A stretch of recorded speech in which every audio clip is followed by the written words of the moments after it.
Good evening, welcome to Elverys MacHale Park here, MayoGAA.TV.com. The big double header this evening, the MD Roof Services Under-21 A and B football finals. In the B final, we start at 5 o'clock here in Elverys MacHale Park. We see Davitts from South Mayo taking on East Mayo representatives Ballaghaderreen. In the A final, which takes place at 6:30, we have a novel pairing of Belmullet versus Westport. So lots to play for. The final big competitions of the year here in Mayo have been decided this evening after the last few months of some great football here in the junior, intermediate and senior football championships. Before we get on to this evening's action though, we're going to look back at some successes, one particular success, and we've other guests later on as well, including Andy Moran, Player of the Year. But first of all, looking back to last weekend's triumph by Carnacon in the Ladies Football All-Ireland, lifting the Dolores Tyrrell Cup. I'm joined now by Sharon McGing. And Sharon, another great day for Carnacon, another great day for Mayo Ladies Football. It was brilliant to actually, go to Dublin and come home with a victory. The Ballaghaderreen Mayo team have gone this year and down through the years, so we were kind of determined to do that, and especially against a Cork team. We knew it was going to be tough, but we had our homework done and fair play to management and everything. We'd everything kind of done to a T, so it all worked out on the day. For those who don't know, the record haul, the medal haul here is staggering. Your own, for example, just talk us through what you have won. Take a deep breath now. Well, I have 19 county titles with Carnacon, 16 Connacht titles with Carnacon, 6 All-Ireland titles with Carnacon, and then I have numerous medals at Mayo, and I have 2 All-Ireland senior titles at Mayo as well. So not a bad record. I don't think I'll appreciate it until I retire and I look back on it. I've heard Oisin McConville being asked in the public forum, what's the secret to the Crossmaglen's success? And he put it down a lot to hard work, dedication, commitments, things that are probably easily enough achieved, but not that easily achieved, if you know what I mean. I suspect it's the same in Carnacon. For years and years there's been a commitment there. Yeah, a lot of the backbone of the team would have been playing together since the likes of Mosney, so that was going back to 93, so we all started at underage together, and I suppose we grew up together as a team then and started, we were lucky with Mayo and Carnacon, we won many All-Ireland all the way up through it, and even now, we train as hard as any probably pro team, or whatever. As I said to Cora, she'll probably have it that little bit easier when she goes because she's training like a pro at the minute, but she still has to work, where she has time out there, but you know what, your best friends are, through football, and you wouldn't change it for the world. It's times like this that you look back and you realise, how much football and, the club means to you. There's a lot of talk about female participation in sport, and traditionally ladies footballers started on the county team very young, but in lots of women's sports they die away early, they don't get beyond the mid-20s quite often. How have you kept so many together for so long? I think it's just a hard Carnacon. There's about 5 or 6 of us that has kind of stuck together, and I think there's 5 of us that has all titles from the county to All Ireland. But it's down to the likes of Cora and the management team and the likes of MacHale, my sister. We kind of every year that we haven't got success. We kind of say to each other, right, we'll give it another shot. And we always wanted to go back, and we don't set out at the start to win county or Connacht. Our aim at the start of the year is to win an All Ireland, and if we don't, it's been a bad year for us. And I know our teams around the county and around Ireland, they die for a club or a Connacht, whereas ours is just All Ireland, and that's our aim at the start of the year. But it's the heart and soul of the club, the few of us that stick together, and it's good to have they're your best friends at the end of the day, so you have good crack at training even though it's hard and intense, but you always feel good after it. Lots of young names coming through in Carnacon as well, and young players made a huge contribution this time.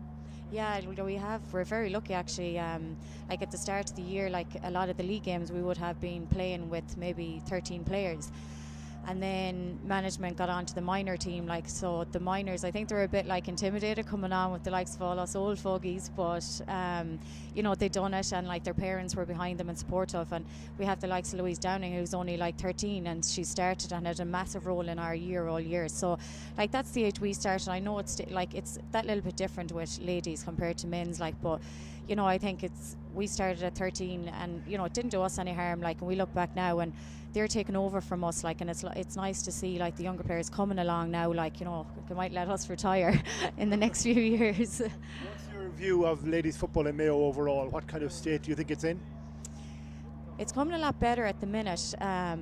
Before it was kind of everyone would play each other, and then they'd play us in the county final, which never benefited us because we never got game time. But you know, now it's like you have the likes of Knockmore, you have Castlebar knocking on the door, like, so, you know, our games are becoming that little bit tougher in Mayo, like, and you know, it's good to see, like, because we haven't had that in the last couple of years, like, and it's been, you know, it's been hard for us to prepare for a Connacht series, like, and not have hard or tough games, like, you know, down through the county. But like this year, I think that the Galway game really stood to us, and you know, it kind of gave us a little bit of fighting spirit, you know, to kind of continue on to All Ireland series. Was it a wake-up call of sorts, really? 100%, yeah. Like, I think we went out and, like, whatever it is with Kilkerran, we always have that little bit of edge, you know, playing them. Like, we kind of, it's always a battle. Like, we never, like last year, I think we bet them by 6 points, but before that, there's always, like, you know, 1 point in it, and they bet us twice in the last 16 years. So, you know, it's hard, you know, in that sense, but, you know, like, you kind of keep your fighting spirit going, like, and stuff like that. So. Okay, well, it all came to the fore last weekend. That's the cup. Give a little bit of a lift to the camera for it. That's the Dolores Tyrrell Cup back in Carnacon. It's natural home at this stage. And Sharon, thank you for joining us this evening. No problem. Thanks. We should say best of luck to Cora, of course, as well. Yeah, She has moved to Sydney now. She has. She went on Tuesday, so it was good to kind of give her the better send off. But yeah, we heard from her, like, she was texting today now and sending us picture of her, you know, like, training. She's back to, you know, like, hard stuff for her. Like, she's had such a long year already, and she's another 4 or 5 months to go. But you know what? It's no better woman. She's an inspiration to all girls, like, around the club and the county, and you know, we're so proud of her. You know, and she will do everyone proud out there. Okay, thank you very much, Sharon, for joining us this evening, and congratulations again to Carnacon, who were such spectacular winners last weekend and have been such great ambassadors for Mayo for so long. We're going to call, we'll let you go, Sharon. You're going to go out that way, out the left, and we're going to bring in Paul Cunyan, the Mayo GAA PRO. As we said this evening, we have the under-21 finals, of course, coming up at 5 o'clock, the first one between Davitts, Paul's club, and Ballaghaderreen, and then we have the A final at 6:30 between Westport and Belmullet. But we have lots of other guests for you to enjoy, hopefully, as the evening goes on. And Paul, I suppose, just to catch up, Paul, the Mayo GAA PRO, just to catch up on a few things. First of all, the corporate lunch in Dublin yesterday for the Mayo Team Training Fund and Mayo GAA was a huge success. Yeah, absolutely. It was the first time we've ever done something like that in the capital. So it was, as you said, a great success, great numbers there, an ideal setting in the Shelbourne Hotel. You know, it really was. Everything went to plan ideally. It took a lot of work over the last couple of weeks, but you know, as we said, on the day itself, once the numbers came in and the people supported it, which they always do when we have events or fundraisers with this Mayo team, people always come out and support the team. And again, yesterday, that was another example of where everybody's on the one page and everyone is doing their bit to try and make sure Mayo do the ultimate and can finally get over the line. As you say, first time doing something like that in Dublin, and I suppose, you know, the non-Mayo people who are based in Mayo support the team hugely, but there's also been great support from Mayo people and groups of Mayo people all around the world. Yeah, absolutely. As we saw there yesterday, there was people from the UK, even from the States, had flown in. So, as I said, once Mayo are involved and we're asking for their support, we're never left wanting. I mean, we saw around the time of the All Ireland, people were always there ready to put their shoulder to the wheel and do their bit for the cause. And again, yesterday, as we said, it was something we'd never done before. But we're delighted with how it finished up and the great support that we got. It was an ideal way to finish the season for the Mayo lads themselves. Okay, Ballaghaderreen have just come out onto the field. Davitts were out a few moments ago. We have a little bit of time yet to go before the throw-in. We're going to stay with a few topics with Paul. Paul, County Convention tomorrow. There's a contest. Your clubmate Ronan Curran and Dermot Butler from Crossmolina contesting the secretary chair vacated by Vincent Neary, and the structure of the senior leagues, I suppose, the other big one down for decision tomorrow. Yeah, I mean, we've been saying over the last few weeks that it's the end of the season, the end of the year, but I think finally, come lunchtime tomorrow, we can say the season is finally over once the convention is through. We're not ruling out a draw here tonight, Paul. Well, I did actually talk to Jesse a few minutes ago, and he was giving me good odds on a draw in either of these games. All right, yeah, but hopefully come tomorrow lunchtime we can finally say that the 2017 season has come to a close. It's been a hell of a year, as we've seen, between club and county. But yeah, the Mayo GAA convention tomorrow, the big contest is for secretary. Vincent Neary has been secretary for the past 5 years.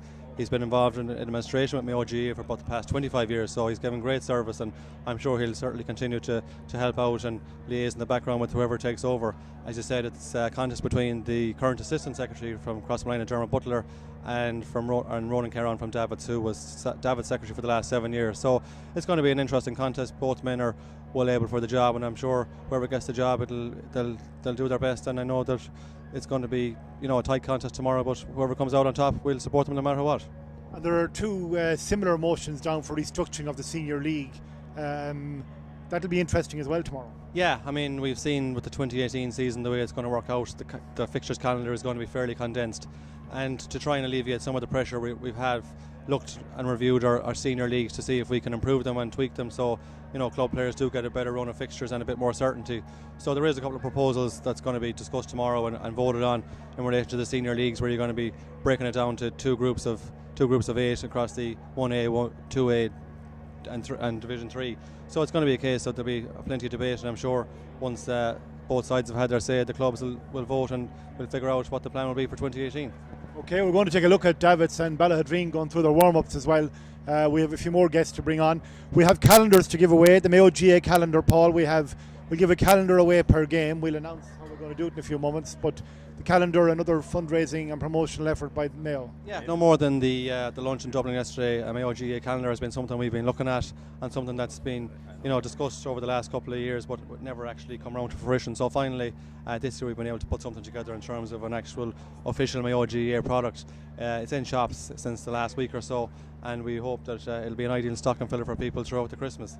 It's available in all Elverys, Carraboyle and most other shops throughout the county, so we know, as we said, it's an ideal stocking filler. People can log on to Elverys and buy it through the Elverys website, or they can buy it in shop at the likes, as we said, Carraboyle, Elverys and other shops throughout the county. We're going to run a competition, as you said, tonight. We're going to give away 2 calendars, so everybody who logs on tonight and watches one of the games is in with a chance of getting their hands on a calendar. So you'll be announcing the details in terms of how somebody can win that later on. But yeah, it's an ideal present for someone for stocking fillers, and again, it's all about supporting the Mayo team, so we hope people will support it as they always do with everything else. Okay, Paul, thank you very much, and thank you for all your help during 2017 as well to Mayo GAA TV.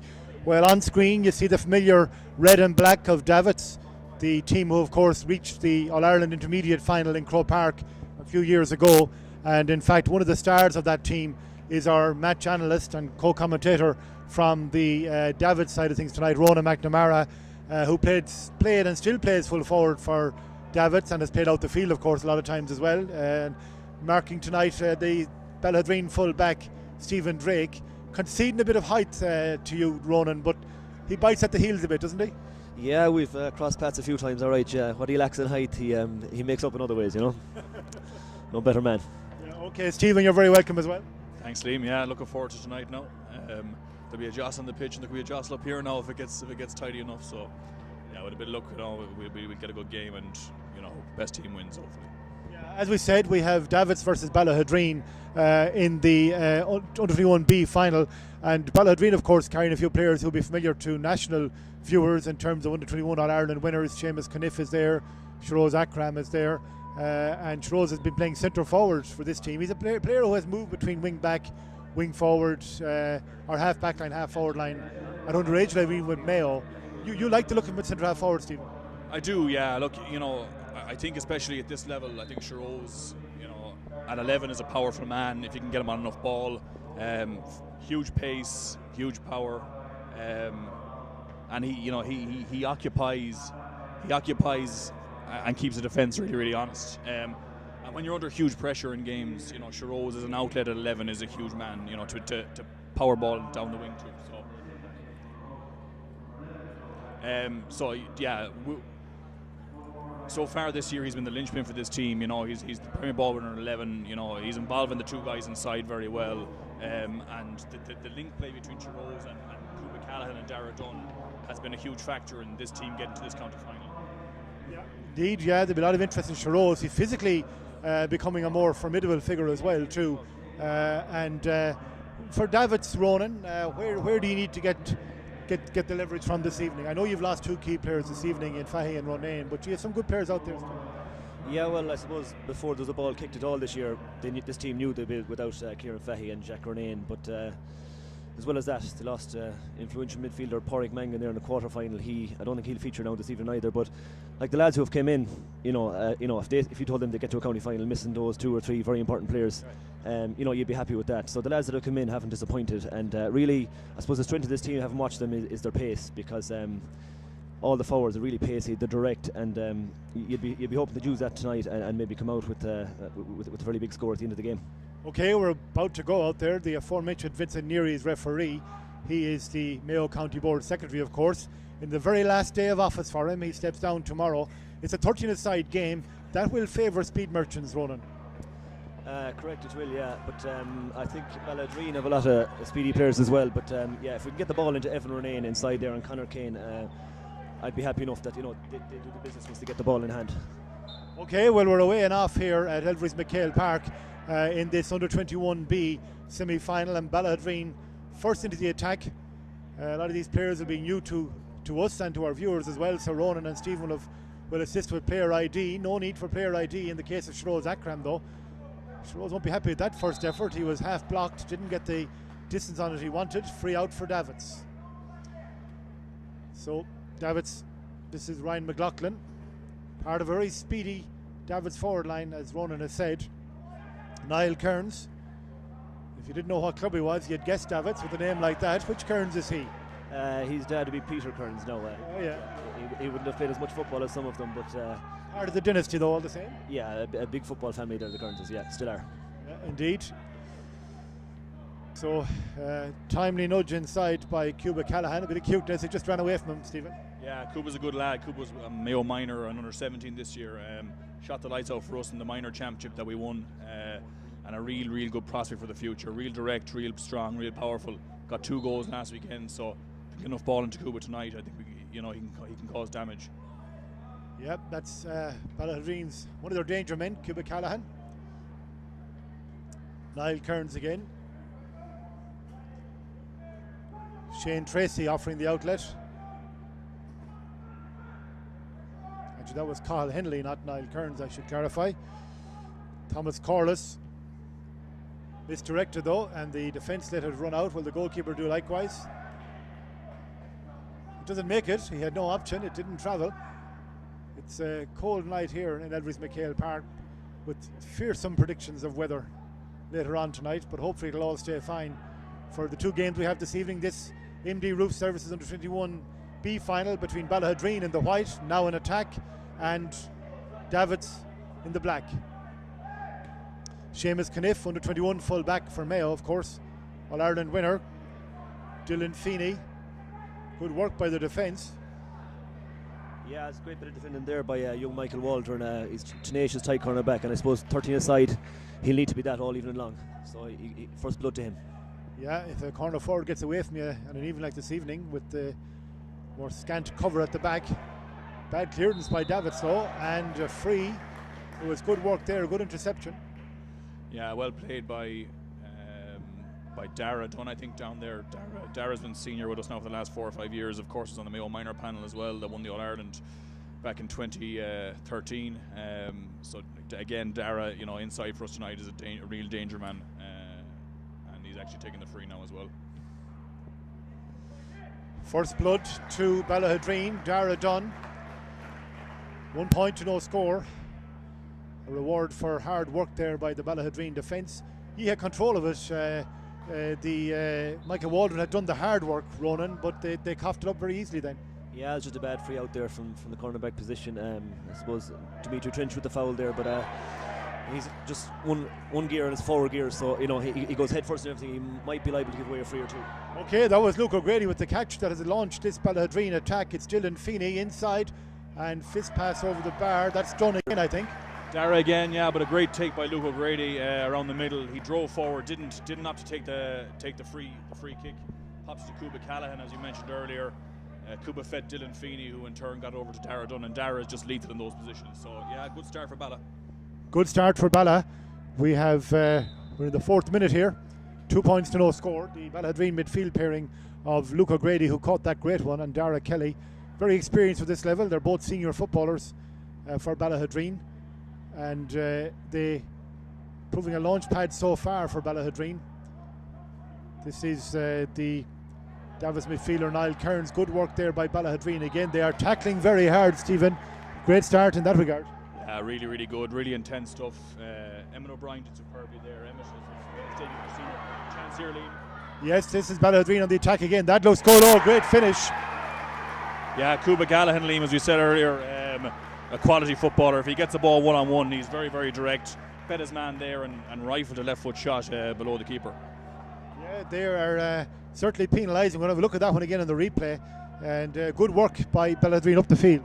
Yeah, good work again by Emmett O'Brien, who turned the ball over. Great ball inside, and if you see Kuba here, great pace, great power, and on his bad foot, his weaker side, a great finish with his left. Thinking goal when he got it. Another bad kick out from Ballaghaderreen to Shroz Akram. This is getting worrying for Davitts. So Dara Dunn couldn't just hold his footing there. Shroz is back over there trying to dispossess Michael Waldron. He has fouled him according to Vincent Neary. And Ronan, this is a bad start for Davitts. They've been punished severely by Ballaghaderreen when they make mistakes. Yeah, it could be worse. Ballaghaderreen could have had 2 goals there, but look, it's 1-2 to no score. Davitts just need to settle down and work the ball through the channels and get a bit of football into the full forward line and where they can do a bit of damage. But at the minute, they just need to calm down, slow the game down, and get to grips with Ballaghaderreen.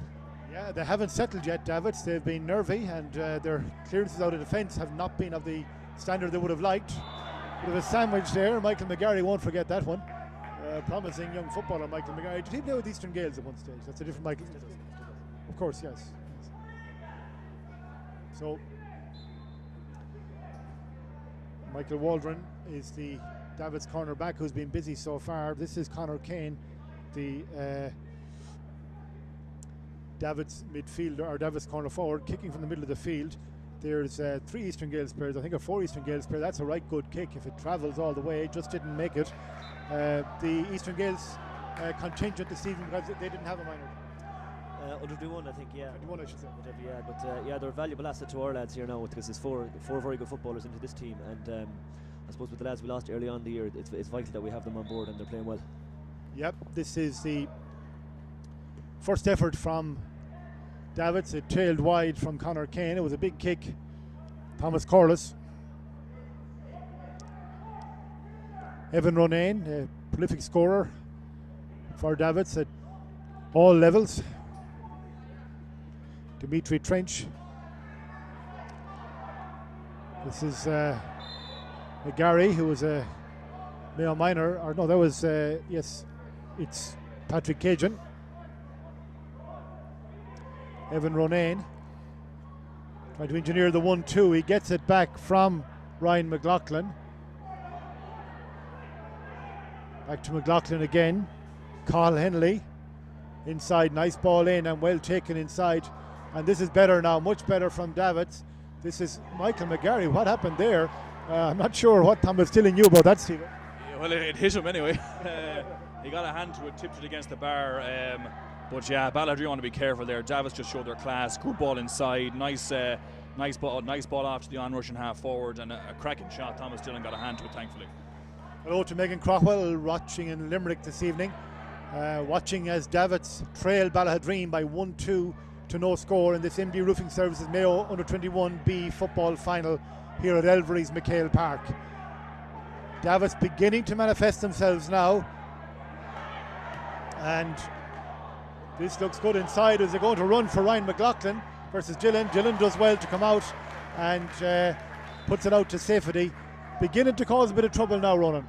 Yeah, they're just getting to grips with the game there. I think like in a few games there, Evan Ronayne is playing deeper out the pitch, and when they need to get ball, when they need to get on top in a game, it's been a feature that they bring Evan out around the middle, and he seems to have had a settling effect on them.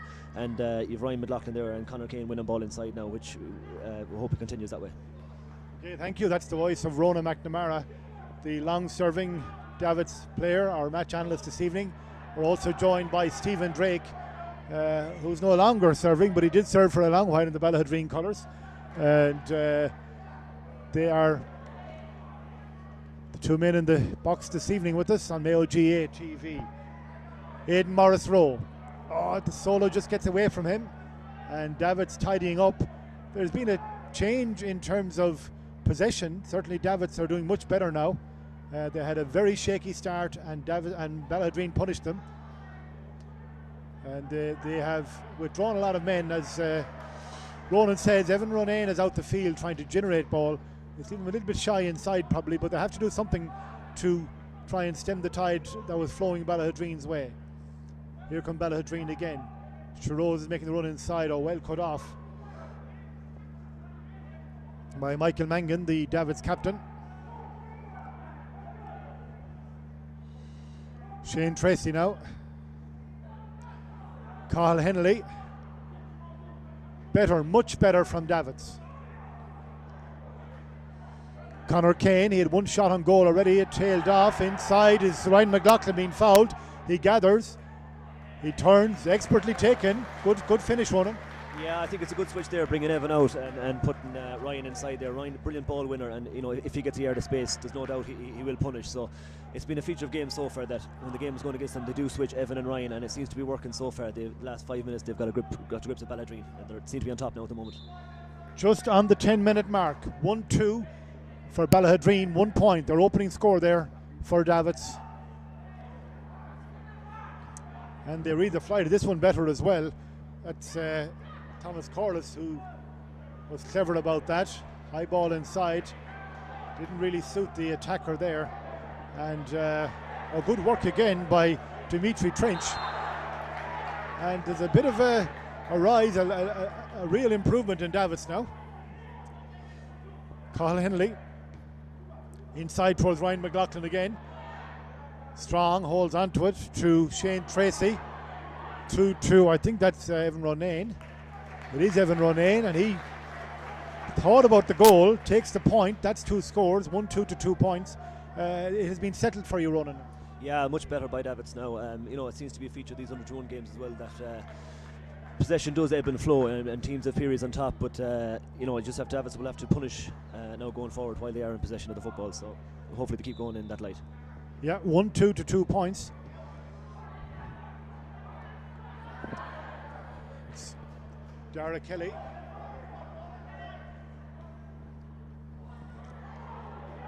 But again, it's Davitts who are taking a firm grip around the middle of the field. This man has been very influential, Evan Ronayne, in towards Conor Kane. A good defensive work. That's Seamus Caniff. Yeah, it is Seamus Caniff. A very accomplished fullback in the Mayo colours. Over the last few years at underage level, All-Ireland winner of course, and they are now trying to get Shiroz on the ball. He hasn't been in the game that much so far, Stephen, and doesn't get possession there either. No, he's struggled initially, but you have to give a bit of credit to Michael Mangan as well. He's marking him very, very tight.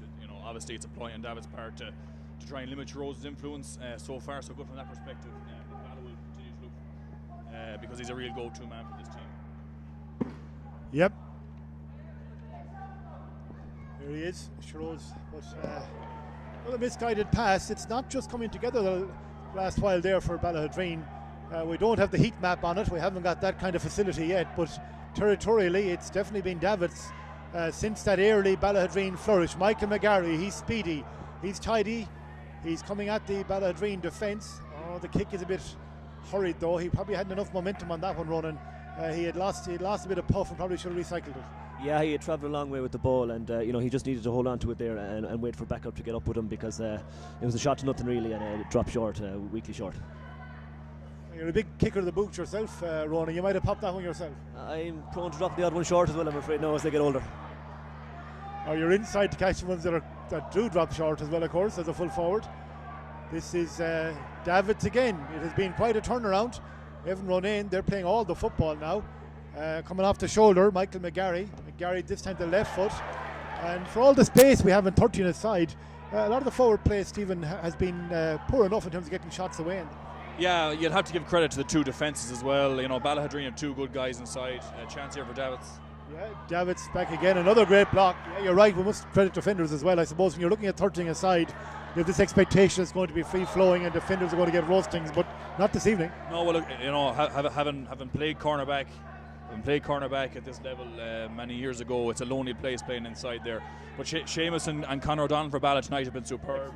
At the bottom end as well, after a shaky start, the 2 Davitts lads have done really, really well.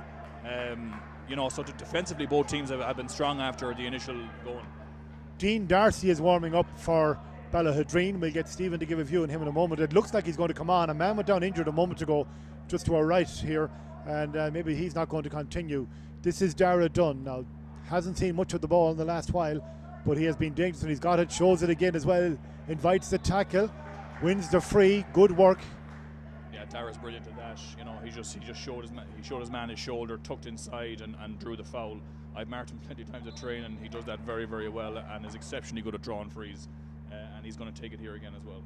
Off the right foot, on the right wing.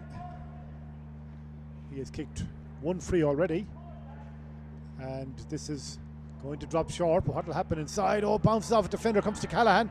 Callahan gets the left boot to it.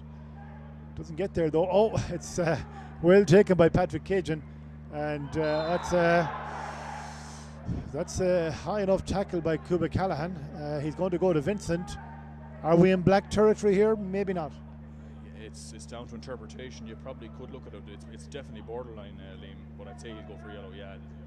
On for yellow, Cuba Callahan, and he extends the hand to Patrick Cajun, who rejects the advance. And I'd say he's saying that we've 50 minutes of football to go yet. We can shake hands afterwards, perhaps. They're still having a few words down the other end of the field. But here come Davitts again. They have looked much more composed.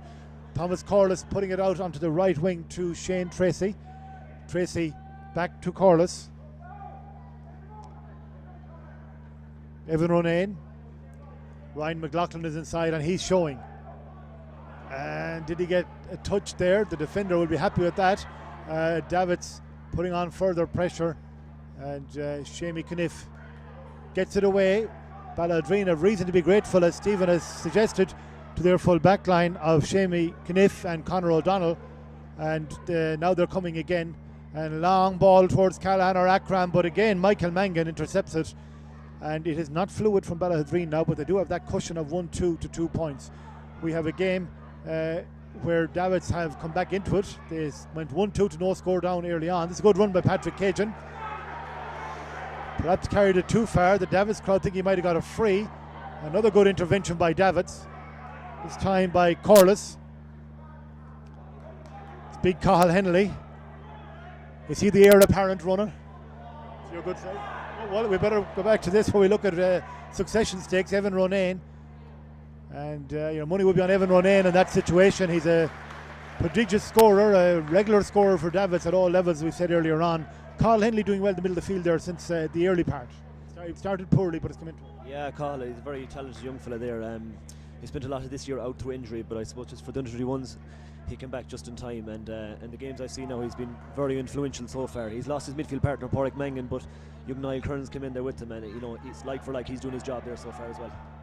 Okay, 1-2 to 3 points. Ballaghaderreen. This is Dylan Feeney. Rides the tackle from Dimitri Trench back to Shiroz Akram. Shiroz probing, trying to get by MacHale Mangan. Not too easy. Did Mangan foul? He did. Shiroz wasn't happy. And it's a kickable free for Dara Dunn.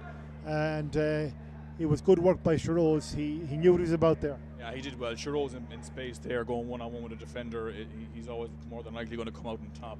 Ballaghaderreen need this, Liam, because the last 5-10 minutes, Davitts have really got on top and are causing a lot of problems. So again, Dara should kick this from this position, and it should settle Balla back into the game with a bit of luck.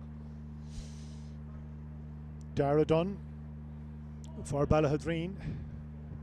Yes, no doubt about it. 1-3 to 3 points.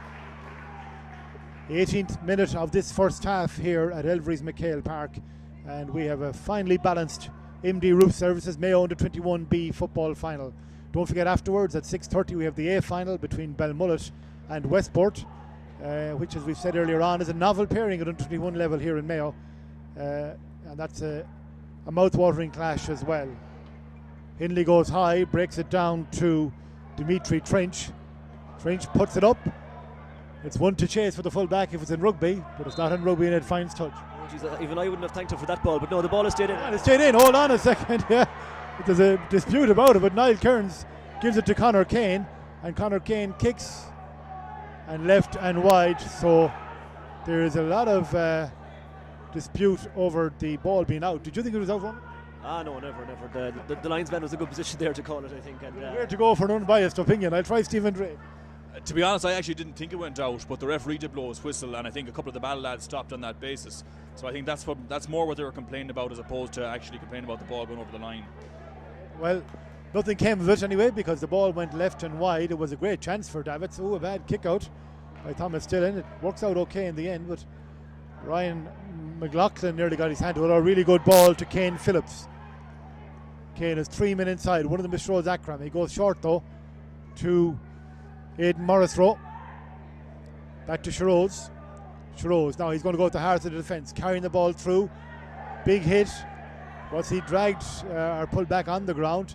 Puts it back to the left half back, Kane Phillips, who was heavily involved in that move, and a fine score. Yeah, Kane was our minor captain this year.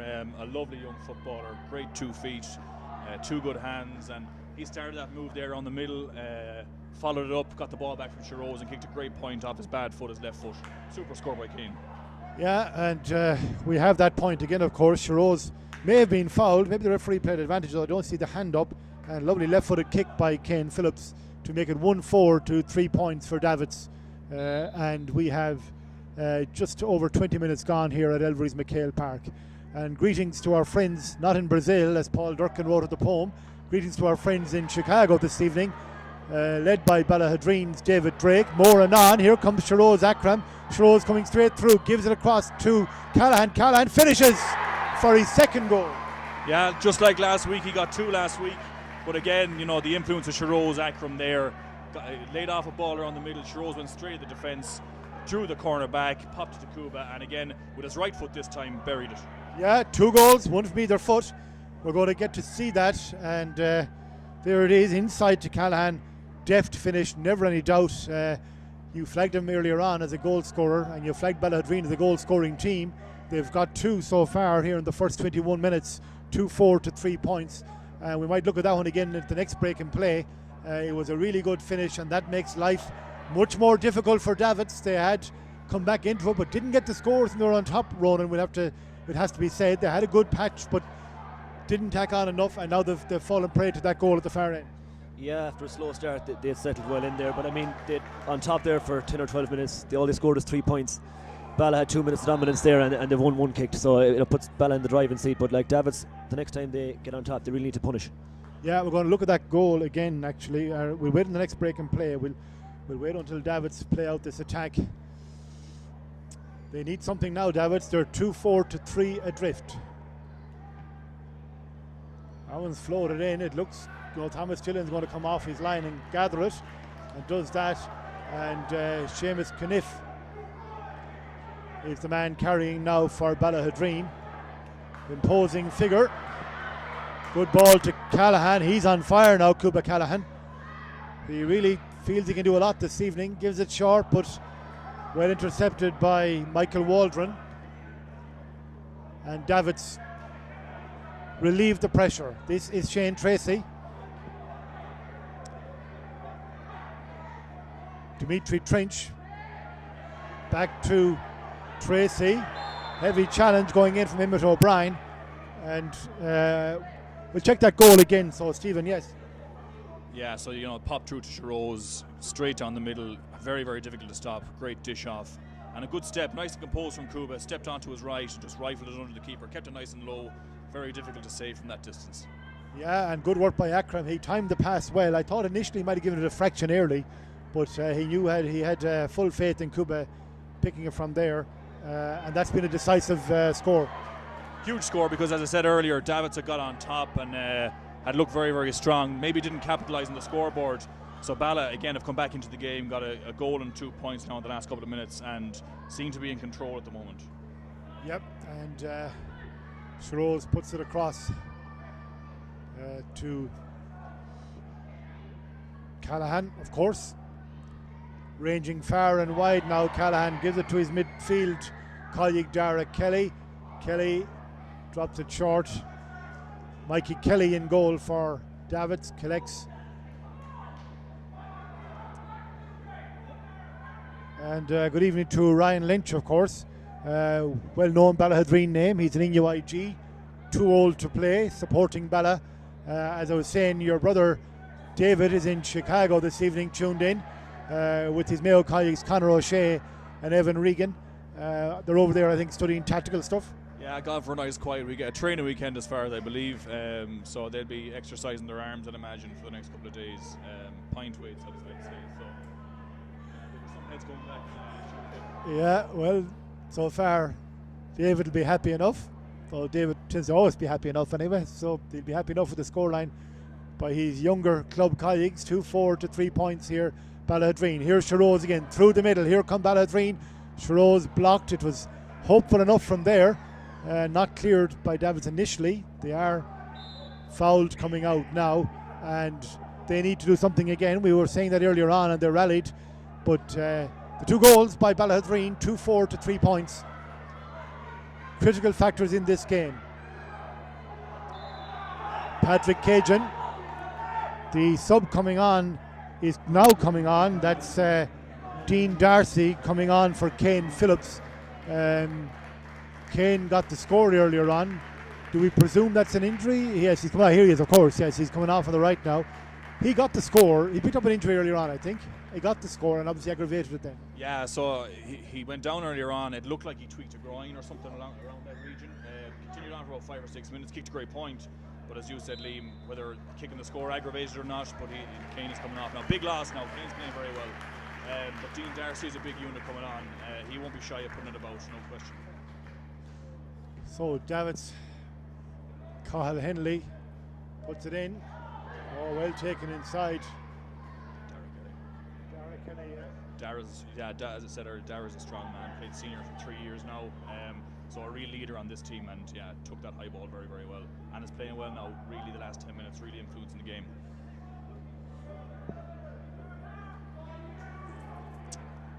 So, this is Dara Kelly. Again, Dylan Feeney. Doesn't carry it through there though, and Davitts still doing quite well in the territorial stakes. Don't forget, if you log on this evening, you have an opportunity to win a Mayo GAA calendar. We're giving 2 of them away this evening. We will announce winners as the evening goes on. We'll do one after this game, and then we'll do one after the second game, the A final between Westport and Belmullet. 6:30 throw in for that one. Long ball in from Conor Kane, and Seamus Caniff unceremoniously removes Ryan McLaughlin from any possibility of getting that ball. Physically very strong in there, Seamus Caniff. Yeah, look, he's solid back there, but to me it looked like Ryan was fouled there and probably should have had a free in, I would suspect. Cuba Callahan. Is he going to carry from here? Michael Mangan is coming across. There also is Dimitri Trench. He's still carrying Callahan. There's a lot to his game, not just finishing inside. He didn't finish this one, but he is able to carry the ball as well. Yeah, he's a very athletic lad. He picked that ball up under the stand nearly, Liam, and he went 40, 50 yards and got a shot off, probably a bit tired. But there was no support there, so he was probably right to have a cut. Yeah. Ballaghaderreen's Emmett O'Brien, he's a senior as well. The sub, Dean Darcy. Into Dara Dunn. Dunn strong, goes straight at Michael Waldron. Long ball in, but the keeper, Mikey Kelly, gathers. He's carrying, he's going to try and find Thomas Corliss. Possibly could have gone a bit shorter where Michael McGarry was. Ballaghaderreen cutting in there. McGarry is battling hard to get it. This is quite a contest. I think Akram is the Ballaghaderreen player there. Free out for Davitts. We'll be talking to Andy Moran, the Player of the Year and nominee for Sports Personality of the Year at half-time. There's nothing Andy can't do at the moment, Stephen. Oh, there's a man down off the ball. We'll follow the play inside to McLaughlin. McLaughlin back out to Ronayne. Ronayne is a shooter. Not this time. Another wide for Davitts. It's been some year for your clubmate and in-law, Andy Moran. Yeah, unbelievable, Liam. You know, at the age and I suppose the last few seasons he's had, you know, the year Andy had this year was absolutely exceptional. You know, to score 25 from play in the championship is a remarkable return to form for him, and yeah, you know, fully justified and fully deserving of the Footballer of the Year, and you know, a massive honour for him and the club as well. Yep, it's been a year of incredible achievement for Andy Moran, and he has already articulated how much he's looking forward to next year as well. With Ballaghaderreen on the attack again, Dara Kelly, good work there by Thomas Corliss to keep him at bay. Kelly across to, that's Dara Dunn. Free in, I think. You weren't sure, Stephen, were you? Well, put it this way, if Vinny get that against me, I'd be going out to him and having a word or two. I thought that was a little bit soft, but Balla will take it and Dara will take it as well. Okay, yeah, so free in for Ballaghaderreen. guess it'll be Dara Dunn again who'll take it. Part of a very impressive Ballaghaderreen inside line, Dunn and Cuba Callahan. They've scored 2-4 as a forward line this evening. 1 point, of course, came from left half back who's gone off injured, Kane Phillips. Dara Dunn doesn't do enough this time. The keeper, Mikey Kelly, did well. He put it up onto the upright, and it goes out for a wide. That'll go down as a miss for Ballaghaderreen. 2-4 to 3 points here. MD Roof Services, Mayo Under-21B football final at Elverys MacHale Park in Castlebar. Keeper Mikey Kelly out towards Cathal Henley, just overshoots the runway a little bit, and Dean Darcy is there over the head of Dara Dunn, gives it to Cuba Callahan as 2v2 across to Dunn again. Dunn, oh, great save by the keeper Kelly. He was quick off his line, maybe quicker than Dara Dunn expected, in fact, because when he got the shot off, there in front of was Mikey Kelly to parry that. We might get to see that in a few moments again, perhaps, but it was a great save by Mikey Kelly, Ronan. Yeah, great save. We needed it badly. If that went in, I think it was game over. But Davitts, the game as a whole, it seems to have lost its shape now at the minute. And Davitts in particular, they just don't seem to be able to get up any head of steam. We're just watching Ballaghaderreen again. Yeah, wonderful save by Mikey Kelly there. Yeah, and the free has gone wide, I think. 2-4 to 3 points. It was great work by Mikey Kelly, and that would have been a huge boost to Ballaghaderreen. They've got 2 already. They clearly have goal scoring potential. They've shown that right throughout this championship, and they've shown it this evening as well. And only for Mikey Kelly, there would be 3 goals now. 2-4 to 3 points. We're in injury time. As I said, we'll have Andy Moran here in a few moments, the player of the year, the ever popular Mayo player, who was one of the Mayo GAA contingent in Dublin yesterday for the corporate lunch for Mayo GAA. Now, this is better from Davitts. Good ball across to Evan Ronan. Evan blocked by, was it Caniff? Shamey Caniff. I think it was Shamey or Shamey Caniff. What a block, Liam. The Davitts corner forward, Evan Ronan came bearing down on goal. Shamey launched himself. That's a phenomenal touch. That's a game-saving touch. As you see today, Evan gets the ball here. Across comes Shamey. Yeah, that was Conor Gormley-esque now in the Ireland final meant from many years ago. That was superb. Superb defending. He had to make a choice to leave his man Ronan as well, because Evan had somebody on the right. Yeah, I suppose Evan, when he gets in that position, he's only one thing on his mind, and it's a goal. Brilliant defending by, he came across there. Yeah, Evan's going through there. Probably should have given it across, but Evan tends to back himself from there all the time, and generally they do hit the back of the net, but this time, unfortunately, it did not. So great saves at either end. One by Seamus Caniff, the Ballaghaderreen corner back, there's no full back at this 13-a-side level. Following the great save by Mikey Kelly at the other end for Davitts. 2-4 to 3 points. 50, I think that's Niall Kearns or Shane Tracy. Inside again, can they get something again? Another great save by, or intervention by Seamus Caniff. Yeah, Shamey has shown his class in the last 2 plays in that half. Obviously a very experienced player, All-Ireland winner at minor under 21. And they're 2 crucial interventions just before half-time, Liam. Probably saved two really good goal chances. So, yeah, Seamus is a real leader on this side and instrumental there. Yeah, we're just watching the teams coming off here at Elverys MacHale Park at half-time. It's Ballaghaderreen 2 goals and 4. Davitts 3 points. Ballaghaderreen's goals, they could have had more, of course. Then again, Davitts had a goal chance a moment ago. But those goals by Callahan really influential this evening here. He has brought goal scoring form into this county final, and he's shown it again here this evening at half time. We will be here right throughout the evening, right through this second half, and into the A final between Westport and Belmullet in the A final. But our next guest is going to be Andy Moran, the player of the year. We're just going to let him in for a second, and we'll bring so Andy's just going to join us here. We will have Stephen and Ronan as well through half time too. We've lots to talk about, but yes, we're joined now by Andy Moran, the player of the year and all-star, of course, this year. And first of all, Andy, before we get into that, I'm sure you're happy with the Ballaghaderreen performance there in terms of what they're doing in the scoreboard, at least, anyway. Yeah, I'd be slight bit disappointed with our boys. We'd come in with big expectations for this team. I think as it went on, the year went on, our kind of expectations grew and grew. You see what the qualities Cuba and Dara Dunn and Shiroz and Aidan Marshall, these guys bring to the table. So luckily enough, there 2 great blocks by David McBride, great block by Shamey there just before half time has made a huge difference to us, and if they didn't make them, we could be struggling, you know. Yeah, the goal scored by Callahan, of course, were very well taken. Yeah, sure. Cuba is a guy in our club that we're holding out great hopes for into the future, but at the minute he's just he's developing nicely for us. I think that must be 5, 6, 7, 8 goals I'd say he scored in the under-21 championship so far this year, and he's only 17 years of age. So we've a lot of hopes for him, and he's a guy with a great future ahead of him. Okay, well, look into your own season, Andy. We have you here, of course, because you've recently been named the Player of the Year and also nominated for Sports Personality of the Year. You're taking out some big names there if you take that one, and I see on Twitter the Mayo fans are already launching a big campaign for that. But the big one, I suppose, from a Gaelic footballer perspective, is Player of the Year. It's a huge honour.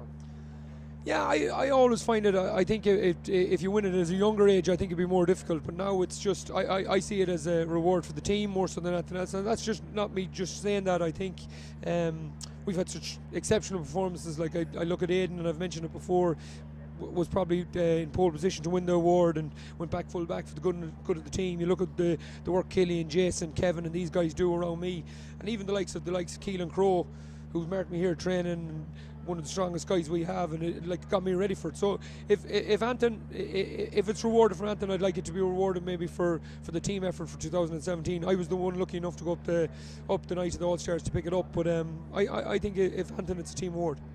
Yeah, you're already looking forward to 2018. You've been on the record about that a few times. It's just around the corner. How do you feel? To be honest, I can't wait for it. It's we've some very exciting players in.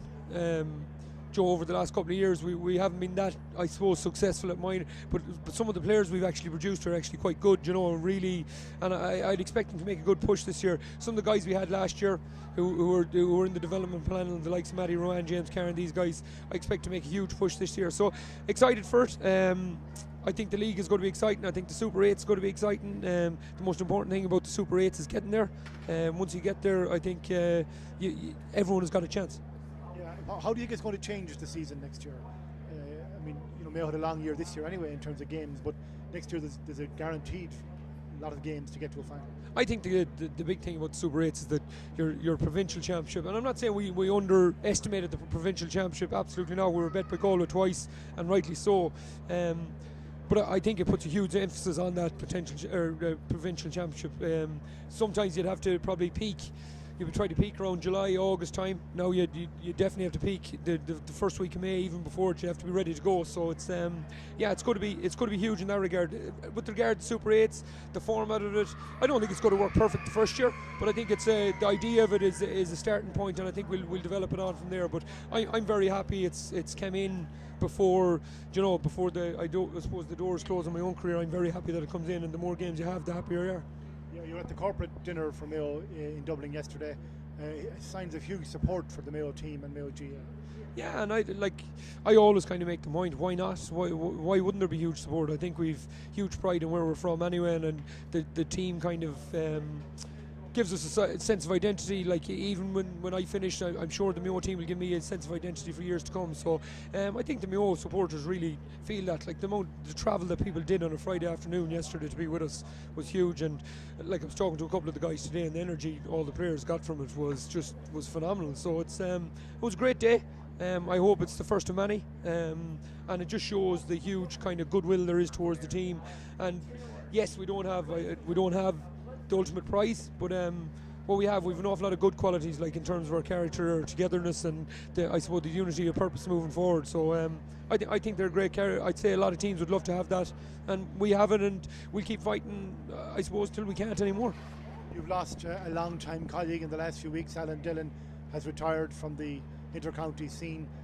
Lots of trips have been paid to him, but well, you knew better than anybody how good he was.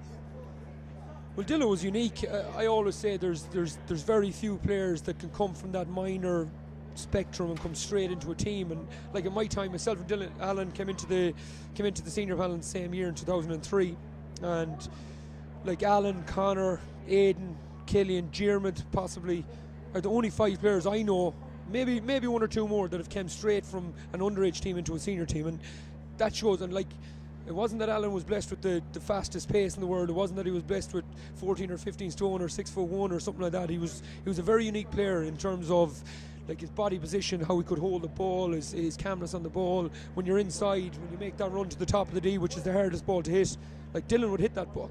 And like we've christened a little pocket out here as the Dylan pocket, and it's good. Like I think his score against Dublin last year in the All Ireland was from that pocket. And it's kind of unique it's probably his parting gift to Mayo football. But what a servant! It's not going to be the same without him. I'll be perfectly honest. It's I was kind of trying to talk him in through the media to make sure that he'd come back for another year. Megaphone diplomacy. But it was kind of a roundabout way to try to get him back. But no, I think his mind was made up last year.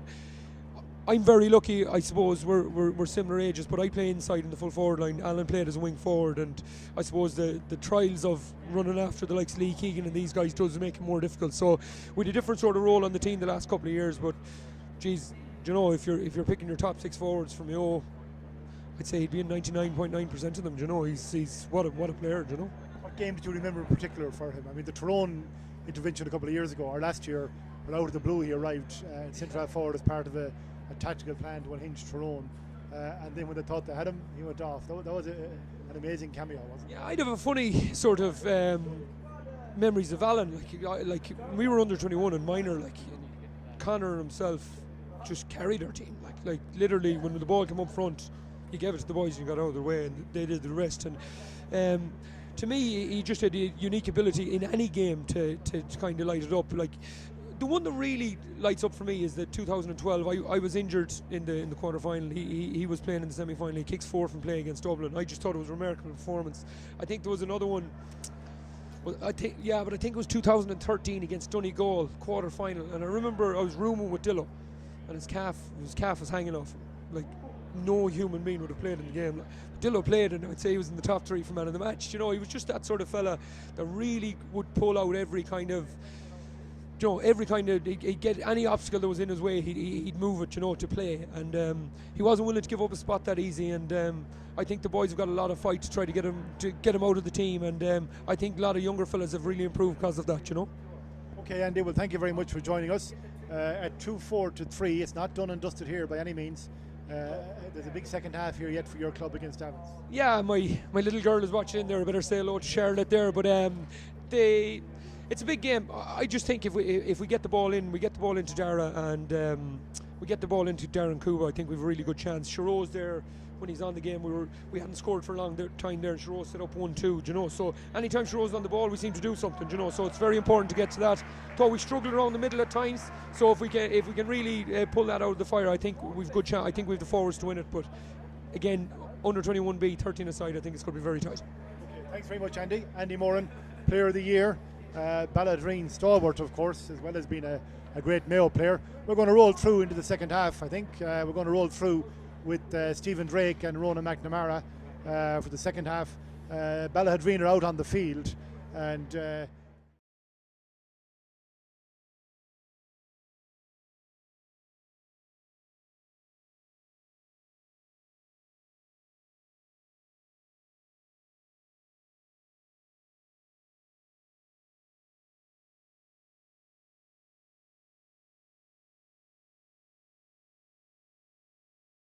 disjointed, so if they can sort of, you know, take that sort of disjointedness out of their game, and, you know, have more of the good bits, I think they could see this game through. But, you know, there's nothing certain at this level, especially at 13 aside. I think Davitts have a very, very dangerous forward line.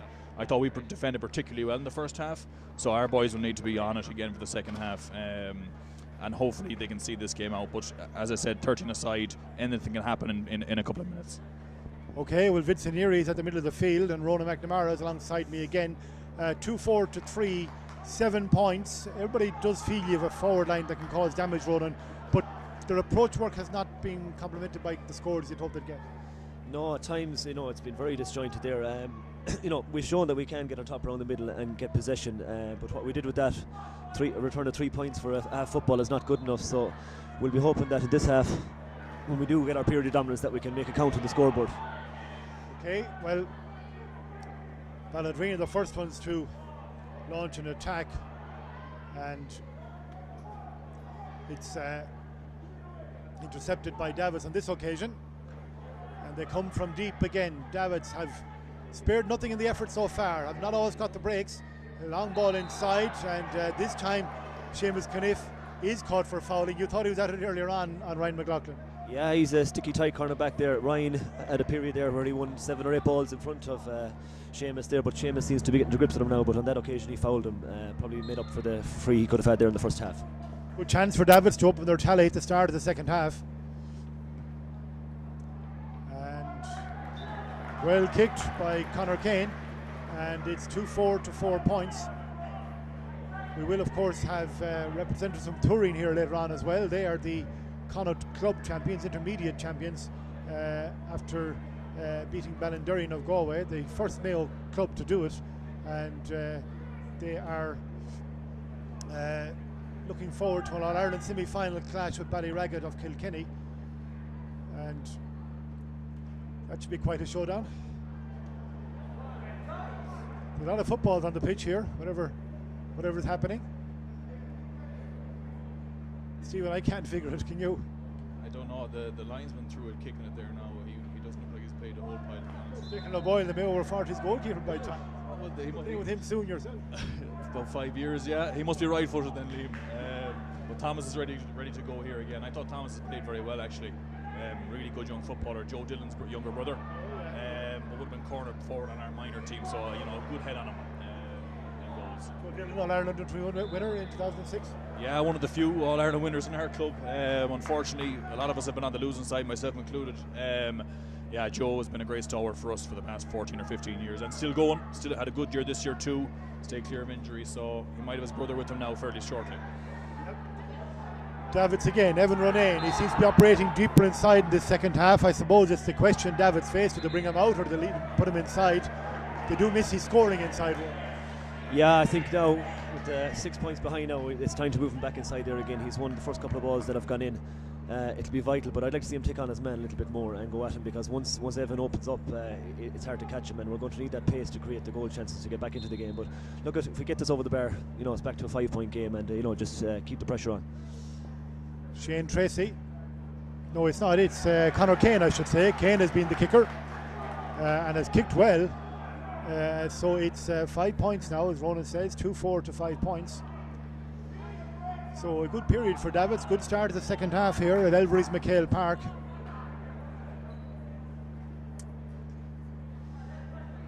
Thomas Dillon, the goalkeeper, he puts it up good and high, not that much distance in it. And Balla could tidy it. It looked a bit worrying for a moment. I saw Stephen Drake tensing up as he come out there. It looked like it was going to drop a bit short, but they have tidied it up. Aidan Morrisroe up to centre back David McBrien, into Dara Dunn, the solidly built corner forward, well able to hold on to that ball. Emmett O'Brien, and a long kick from Dean Darcy. Ooh, there was somebody lurking inside. I'm not sure who it was. I think it was Dylan Feeney. Dylan just slipped in behind there, and to be quite honest, I think he misjudged the flight of the ball coming down, but there was a great goal chance there if he actually got his hands on it. Caught it direct, perhaps. He probably could have, yeah, but I think he was thrown by the two guys in front of him. I think he thought they would get a touch on it and he'd be in under the break. But yeah, that was a good chance, Liam. Yep. No shortage of goal chances this evening. But we had a phase in the first half where Davitts had lots of play. They didn't score and went up the field, didn't score enough, went up the field, and Cuba Callahan took his second goal with his right foot. The first one was with his left foot. Two big scores this evening here in the Under-21B final, sponsored by MD Roof Services. Long inside to Ron McLaughlin. McLaughlin has been ever willing inside for Davitts this evening. And here come Davitts. This is good work for them. They're coming across the ball out, just didn't get to the Ballaghaderreen player, seemed to have it under control. But Davitts had the smell of a goal chance. It's back out to Evan Ronayne now. The smell of the goal chance fell to Shane Tracy. It's a foul on Evan Ronayne, and Conor Kane is the player who is demanding the ball. He has been their kicker all evening. My apologies for identifying him as Shane Tracy a few moments ago. It has been Kane throughout the evening. This would bring it back to 4 points if he can kick it. It's an evening when the air is 10. It'll take a good thump of it to get it over from here.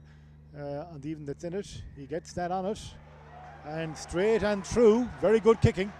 Yeah, Conor, I thought, honestly myself, I thought that was a right foot kick. I thought Evan maybe should have kicked it, but Conor obviously proved me wrong there. It struck through the ball and over the bar, so back to a 4-point game. So game on. Yeah, Davitts have brought it back to 4 points. 2 goals and 4 to 6 points. 6th minute of the second half. Thomas Dillon goes left this time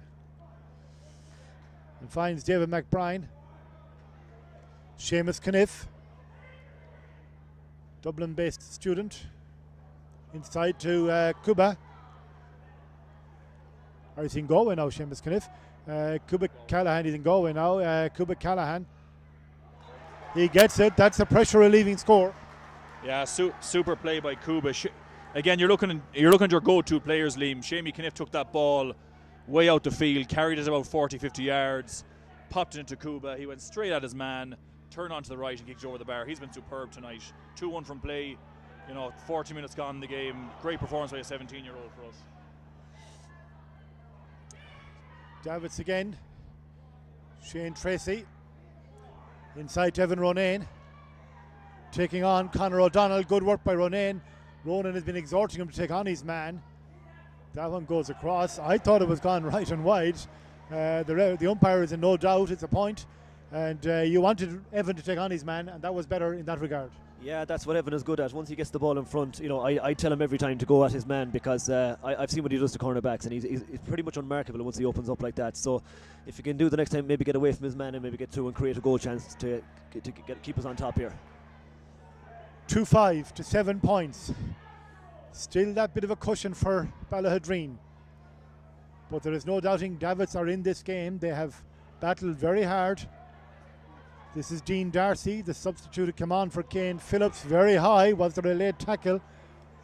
It breaks inside though. Cuba Callahan does really well there and wins it. Yeah, super strength. Like Dean had a bit of a pot shot from about 45 yards. Went straight into the air. Cuba had 2 fellas hanging out of him. It just shows the power of the lad for 17 years of age. He held the 2 of them off, won the ball and drew the foul, and now Dara Dunn has a chance to stretch the lead again. Yes. Great work by Callahan. He has been the standout performer this evening with his scores and winning that free as well. That looks... No. Dara Dunn is not happy. He let it groan out of him after kicking it. That'll go down as a miss, Stephen. Bad miss, yeah. Like Dara's played well tonight, but he's missed a couple of, for his standards, fairly simple frees. Like these all tot up, Davitts are well in this game now, and these are frees you can't be afford to miss. Well down, knocked down by Cathal Henley. Thomas Corliss read it perfectly. Conor Kane. They're trying to feed Ronayne. Ronayne is out to it. Can he get a hand? No, he can't. Good defensive work by Conor O'Donnell. And they are coming clean again. That was Dean Darcy. He's been very involved. Cuba, will he go for the dink pick? He doesn't. Doesn't hold on to it this time. Davitts will derive some inspiration from that, you think, because he had got the ball and they stole it back from him. Shiroz, good tackling. Shiroz Akram, 21 All-Ireland winner, involved heavily in that wonderful goal that Mayo scored in Ennis in that great final against Cork. They scored some great goals that evening, of course. It's kept in. Oh no, he slips out and it goes wide. Substitute for Davitts is Daniel Huan coming on for, I think I heard number 9, Niall Kearns coming off. Yeah, Niall, young 17-year-old, was thrown in there in the semi-final. Things probably haven't gone his way tonight. Daniel Huan, good footballer there, also good hurler. Was a part of that Turian team that won the Connacht Championship there recently, so he should be in good shape. Okay. I think Vincent Neary has called for the kick out to be taken again.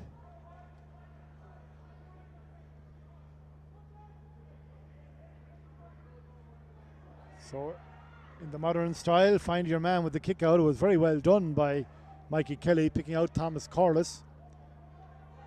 The stakes are so high for keepers nowadays. Cathal Henley. The Davitts crowd willing him on. Can he get a ball inside? It's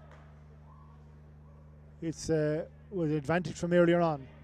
Yeah, Dean Darcy was a bit over exuberant there with the tackling.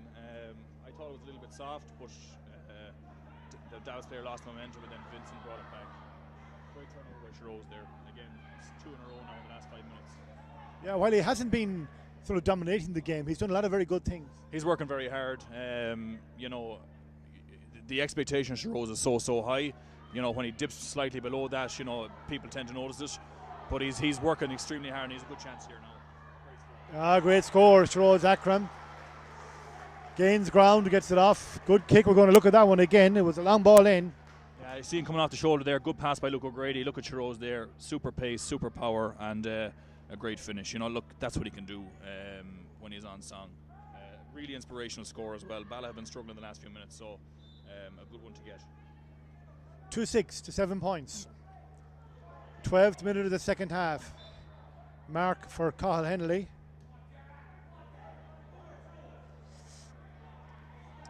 This is Daniel Huan. Oh, didn't get it. He did. It came to Shane Tracy. His eye was on Conor Kane. Evan Ronayne. Evan still going. Back to Tracy. Or to Kane. Kane with the left foot. 2-6 to 8 points. Yeah, Davitts seem to be getting their scores a little bit handier in the second half. They've already outscored their tally for the first half, and there's a well-worked move there, intercepted by Shane Tracy into Conor Kane, and a good finish with his left foot over the bar. 4 points between the teams. Those 2 first half goals from Cuba Callahan, still so important. But Davitts have won this kick out from Thomas Dillon. And inside to Conor Kane. There could be something on here for Davitts. Kane steals underneath his man. Oh, side netting. The Davitts crowd down here thought he had got it, but the angle was tight. Yeah, it was actually Mikey McGarry there that got into that move. Very well done there by Ryan McLaughlin. Played it into him. Did well to win the ball initially. Took his man on. That pushed the pace, and unfortunately ended up in the side netting. But a better move by Davitts. More encouraging. Yeah, I thought he actually should have opened himself out there a little bit and took it on his left. That was a very, very tight angle on his right, but big let off for Ballaghaderreen there. Shame he slipped. That young lad has played very, very well for Davitts. He's a right good player. Yeah, we win it again here now. So Ballaghaderreen to set it up again. Oh, just didn't hold the ball. Aidan Morrisroe and Thomas Corliss. Long ball inside. This could be something here for Davitts. Oh, doesn't hold on to it. Ryan McLaughlin. Back to Evan Ronayne. Another point for Davitts. 2-6 to 9 points. There was a suggestion of a goal chance, Ronan. Yeah, big time. It was if Ryan won possession of that ball there, we were definitely through on goal. But look, we recycled it when the goal wasn't on, and we got our point. So at least we got something out of the move, and you know, keep the scoreboard ticking and just keep in touch with this Ballaghaderreen side, and hopefully, eventually, we can create that goal chance to put us back level at the moment. Yeah. Okay, all eyes on this kick out now because Davitts have won a few of them against the head, and this is a high one right across the far side of the field, and Dara Kelly gets it for Ballaghaderreen. A good win. His team needed him to get that one. They are 3 points up, but subject to lots of pressure from the Davitts side. Shiroz does well to regain the ball, and Davitts come again, and here are Ballaghaderreen come again. They have men left and right. Oh, inside to that's going to go over, I think. Yes, it goes over. Yeah, Cuba again there, Liam. It looked like chance here. Didn't really come across. Hand pass it behind him. Picked it up well. That's a great score off a tight angle. He just stepped out onto his right and got the shot off very, very quickly. 2 defenders closing in on him. He's been superb tonight. There was a suggestion of touching the ball on the ground. What did you think? It was close. It was very close. You know, you probably wouldn't have complained if Vincent had given it. But look, you'll take those. You know, they always seem to even themselves out anyway as the course of a game. Change in the Ballaghaderreen team. Donald Forrest on for Aidan Morrisroe, I think it is. And Ballaghaderreen come again. And back to Shiroz. Oh, he gets a timely nudge. Inside, it's very tight from Ballaghaderreen. If they can hold on to it, there's a man inside. Kuba's inside if they can get it to him. And Vincent says free out. I know Stephen said these things evens us out there. That could easily have been a penalty, but on this occasion he gave Davitts the benefit of the doubt, so we'll be thankful for that one. Maybe he made up for that touch on the ground there a couple of minutes ago. You were philosophical a moment ago, Stephen. It's a bit borderline now, I have to say. I thought Derek Kelly was being foul going through there, but he was borderline in terms of steps as well taken, so yeah, possibly the right decision. The 3-quarter mark, 4-point game. Davitts chasing it all evening. Long ball in, Thomas Dillon off his line smartly to gather it. Luke O'Grady.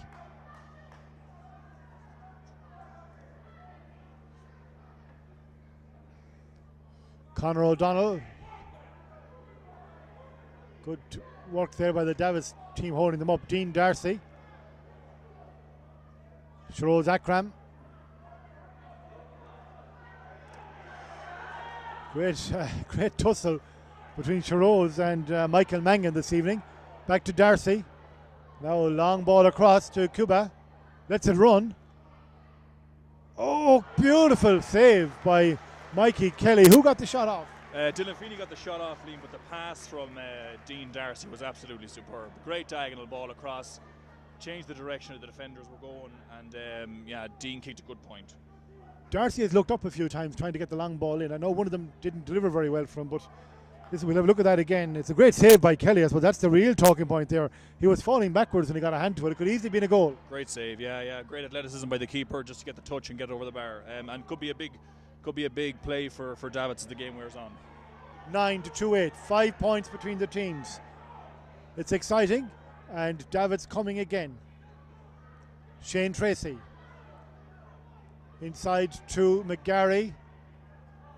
McGarry out to Conor Kane. He's been kicking well all evening. Doesn't get the commentator's curse. And we're going to look at that one again as well too.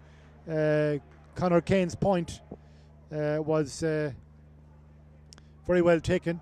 We might get it in a couple of moments. It's we didn't catch it. It's Conor Kane who got it. Brings it back to 4.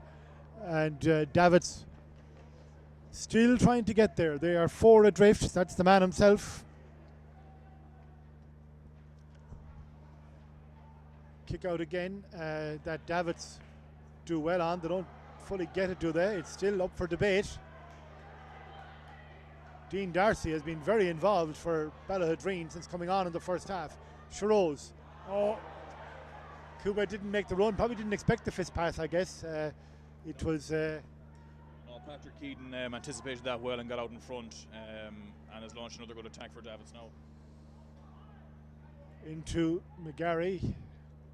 Khalif policing him very well though, but it just ran in front of him. That's been a feature of the evening. A few misplaced passes here and there. That was one that was possibly going to open up for Michael McGarry. Yeah, I don't know what happened there rightly. Davitts, when Ballaghaderreen had possession of the ball, then Davitts got a turnover and it went over the end line at the end up, but yeah, Davitts just need to keep plugging away here and maybe get to win 2 or 3 points and hope to push on from there. But at the minute, Ballaghaderreen seem to be getting their scores that little bit easier. 2-10 to 8 points. Thomas Dillon with the kick out.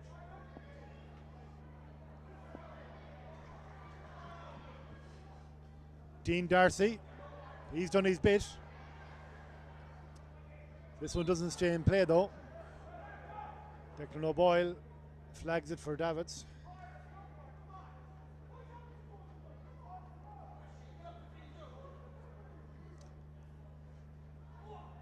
Ballaghaderreen urging their players to push up.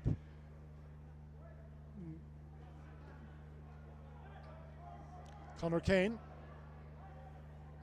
It's 2v2 inside. That drops a bit short, drops fortuitously. He's been fouled. Is that Dimitri Trench? Yeah, that's Dimitri Trench, I think, coming up there from half back. Like I said there in the first half, he's one gear, is going forward. He hasn't got us forward as much today as he has in other games, but I suppose he's hands full there with defensive duties. But we need to kind of take the shackles off now, and the wing backs and midfielders just to go at them at every given opportunity, because the clock is ticking here now, and with 10 minutes left, we need to press it home from here on in. It's Conor Kane.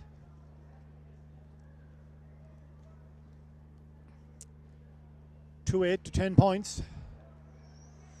Ooh. his body language told its own tale. He wasn't sure was it going to make it or not, but it did. And we're back to a 3-point game. And inch by inch, Davitts are coming back into this, Stephen.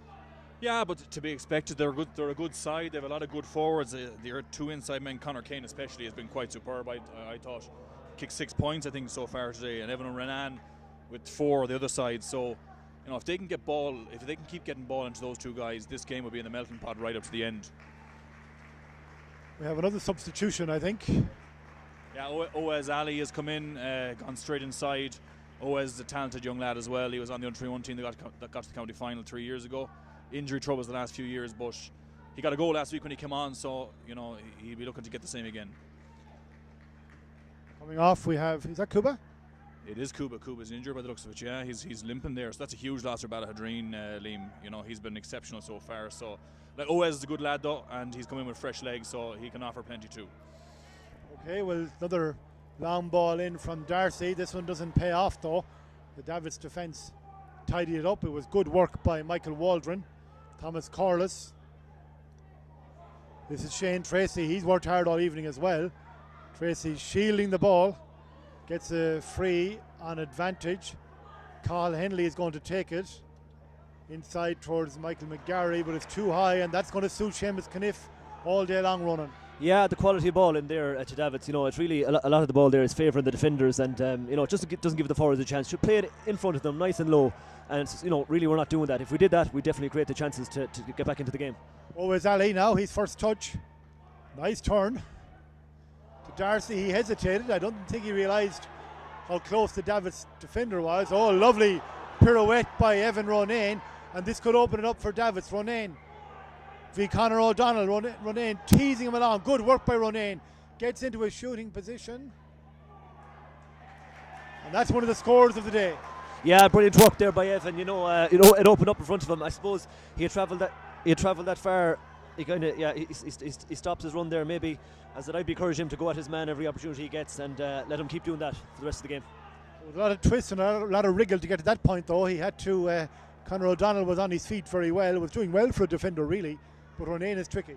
Yeah, Conor did as well as could be expected in that situation, one-on-one. He turned him back out. Prevented the goal chance. But Ballaghaderreen are under the cosh here now. The last 10 minutes, 2 points in the game. Coming into the last 8 minutes now, this is anyone's. And Davitts really are in the ascendancy at the moment. And what should not be forgotten is that the 2-goal hero of the hour so far, Cuba Callahan, is off the Ballaghaderreen team with injury. So they will look to somebody else if they have to dig this one out. They're still 2 ahead though. Will it be enough? That is the question.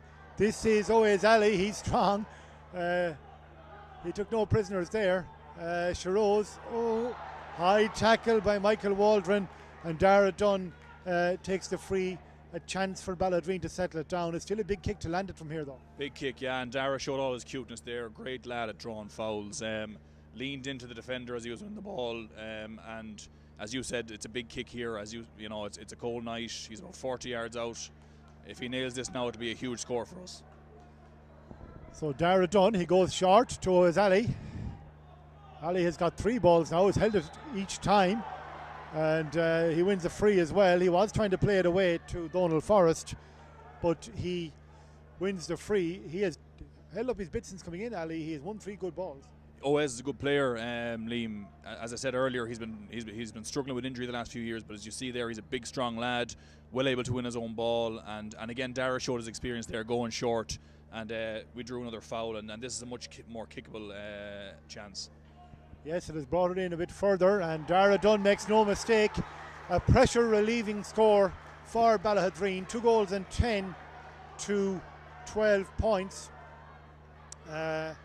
I think is it 2-12? Is it no? It's 2-9 to 12 points. Sorry, I jumped ahead. It's a 3-point game. Just over 5 minutes left here at Elverys MacHale Park. Don't forget, after this we have the under-21A final between Westport and Belmullet, and if it's half as entertaining as this one, it'll be a good contest, because this one has been intriguing. It has been quite a battle, epitomised by that showdown there between Donald Forrest and Patrick Cajun. There may have been a pick off the ground. Oaz Ali doesn't deliver this one too well, and as they've done quite a lot this evening, the Davitts defence intercepting. And here they are again. So they are 2v2 inside. This is McGarry. He's a speed merchant. If he can get to it first, Caniff. Oh, left a hand on the back. He was about to go away with it. It looked like he had done it in textbook fashion, Stephen. Yeah, the ball went with a chance here now going inside. But Shamey has defended brilliantly tonight. And more good work. Emmett O'Brien. I think Emmett's been very, very solid. That's 2 or 3 turnovers to him now, and Ballaghaderreen notch under attack. Yes, indeed. Seamus Caniff has been excellent this evening. Dean Darcy, long ball in. Oaze Ali. This Michael Mangan, the captain, gets it away. It is a real battle now. Davitts coming in search of what might need to be a goal at this stage. They have 4 minutes of normal time left, and they are not going to get it in this attack. Dean Darcy, Ballaghaderreen, some big men around the middle of the field. Here's a big man that brought on Oaze Ali. Great interception by Patrick Cajun. Cajun and Oaze Ali. This is Shiroz though. Shiroz being followed by Emmett O'Brien. Shiroz, good work by Shiroz, used his body well across the goal, and there it is. That looks like the clincher. Dylan Feeney, but a great ball by Dean Darcy. He's seen Shiroz over the top. Shiroz very sensitively picked it up. He could have played it across off the ground, and Dylan did exceptionally well. See it here now, Shiroz going inside. He could have soccered it across there, but just picked it up, rolled the challenge, and a great hand pass across. Dylan composed himself and buried it. Great finish, and that should be the game now. Yeah, the defender may have overcommitted there, perhaps, Ronan, when the ball came in. The power of when he went to the tackle, the power of Akram carried him through. Yeah, well, Shiroz is a powerful lad there, but I mean, Davitts had possession, and Davitts were coming out, and just again a poor final ball there, and turned over the ball. And Ballaghaderreen, when they get a chance like that, they're going to punish. Yeah, so we can't afford any mistakes like that at this stage of the game, and we need to just take control of the ball now and drive forward for the remaining 3 or 4 minutes and hope for the best. But it doesn't look good at this stage.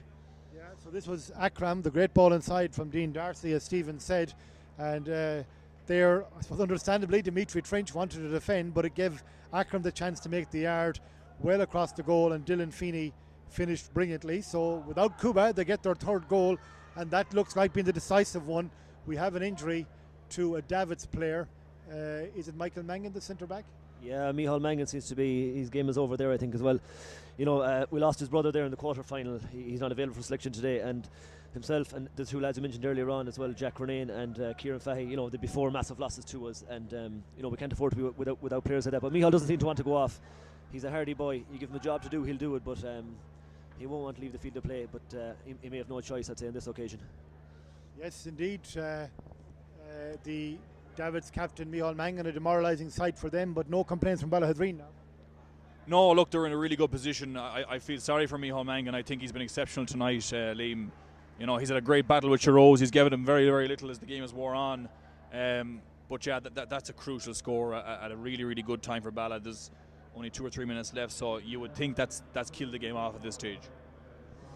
Yes, well worked by Ballaghaderreen. Dean Darcy seen to good effect in spotting the run of Akram, who has been probing and working hard all evening, and he is the man who put that ball across for Dylan Feeney to finish. Oaze Ali now to Akram.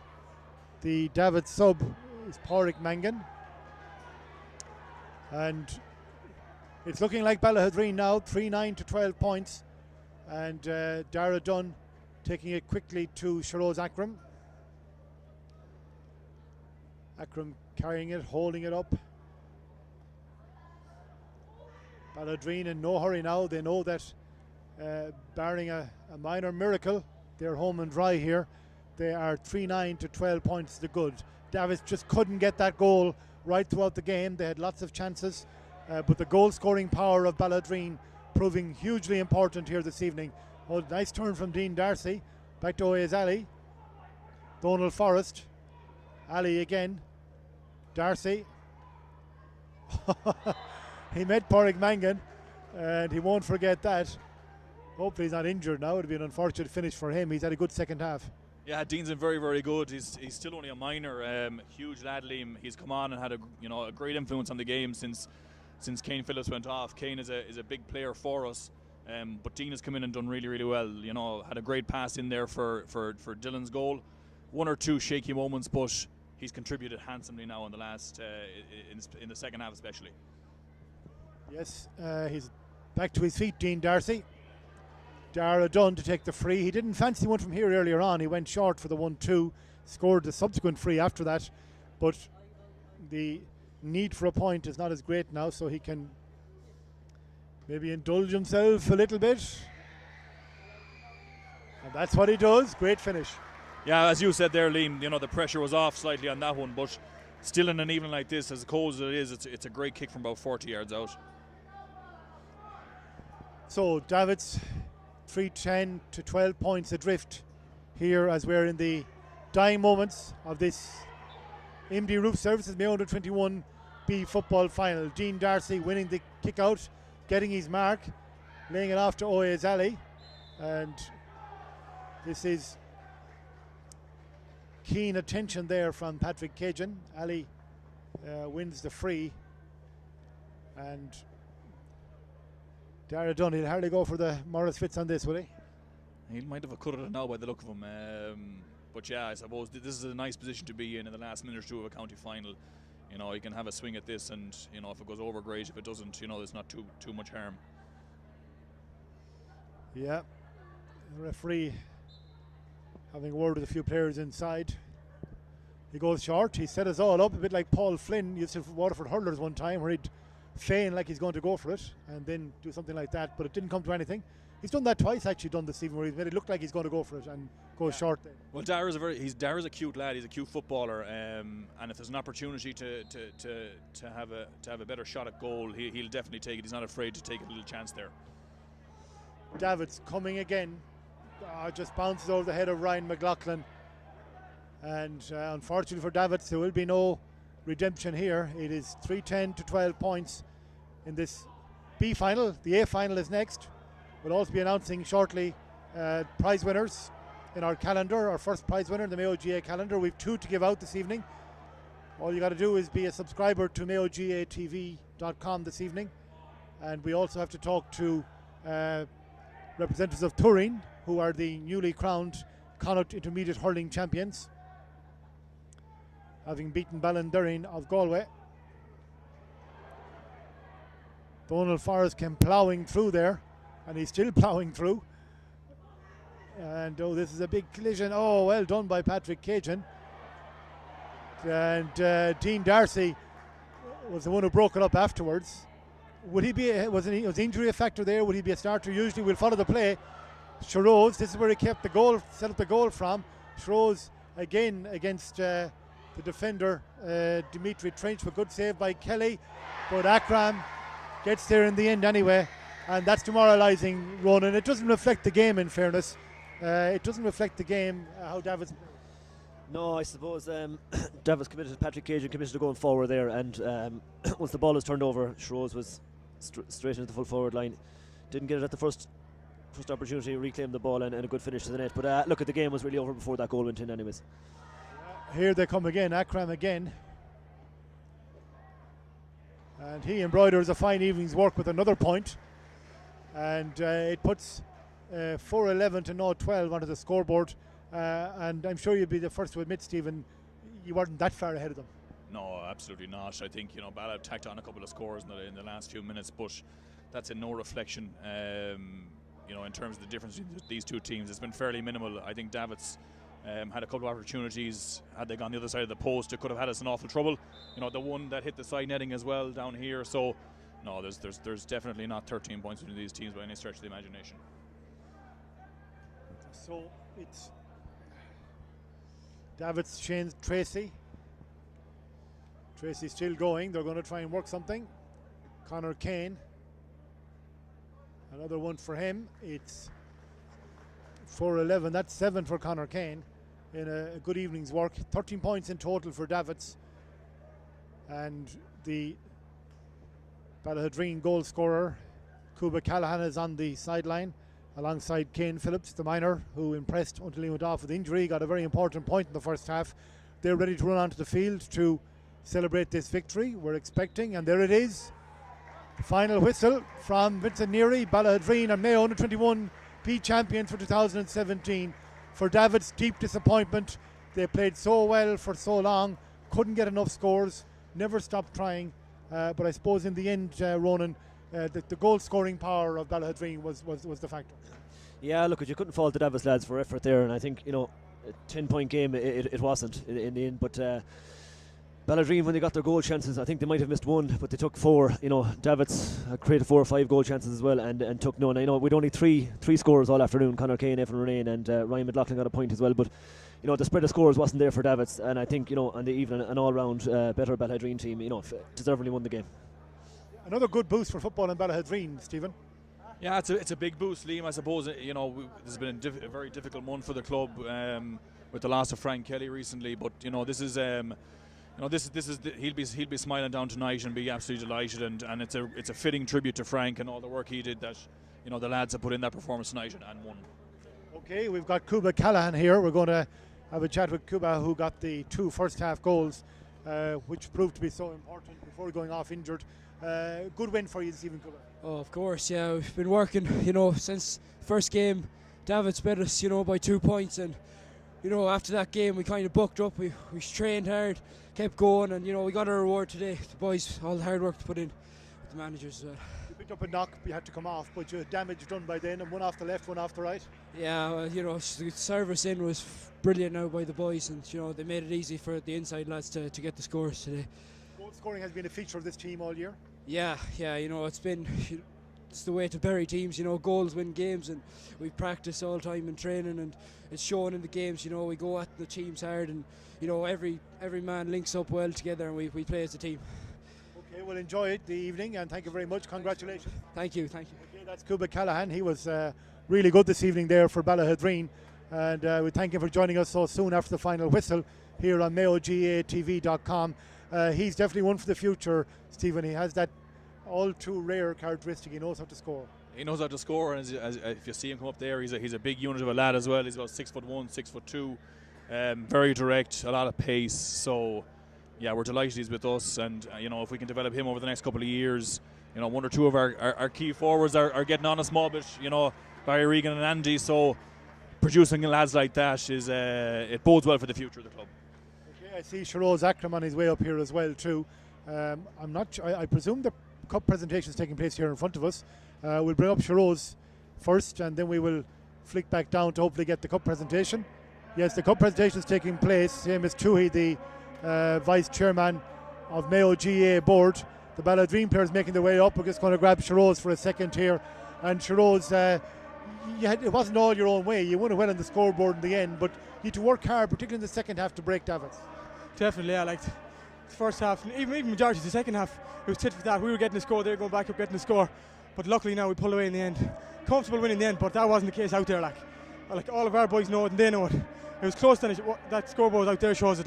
So. Is this signs of a revival in Ballaghaderreen? Is this a good young team for the future? We hope so. A lot of them boys have won a minor C final too, so they're used to winning. Hopefully they can bring that into senior, and hopefully we'll be there contesting again in the next couple of years. In the second half, you got the second goal. You were heavily involved in the first goal. You were able to create a bit of space inside at that stage. Dean Darcy picked out one great ball. You were able to punish them inside there. That's just the boys, the work they're doing out the field. I'm getting the credit for making whatever happened in the end, but it's the work that's done out here. We're turning them over, getting them up the field, and then they just pick me out in space, and I have to do the easy part. So a lot of people have seen you play in the Mayo jersey. Wonder will we see you again? I know you're hoping to progress onto senior level.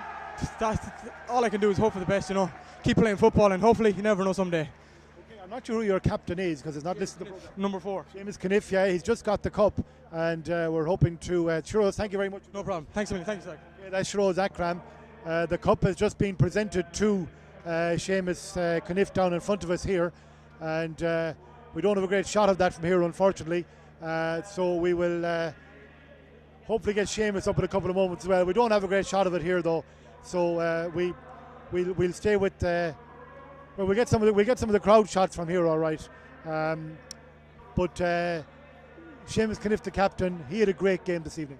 Yeah, superb, and Seamus is obviously a leader in this team. He's extremely experienced, having been involved with Mayo at under level the last few years.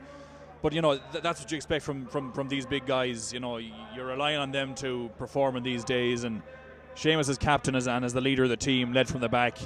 was exceptional all through, was at the pitch of the ball for most of the night, and it was a super performance by him.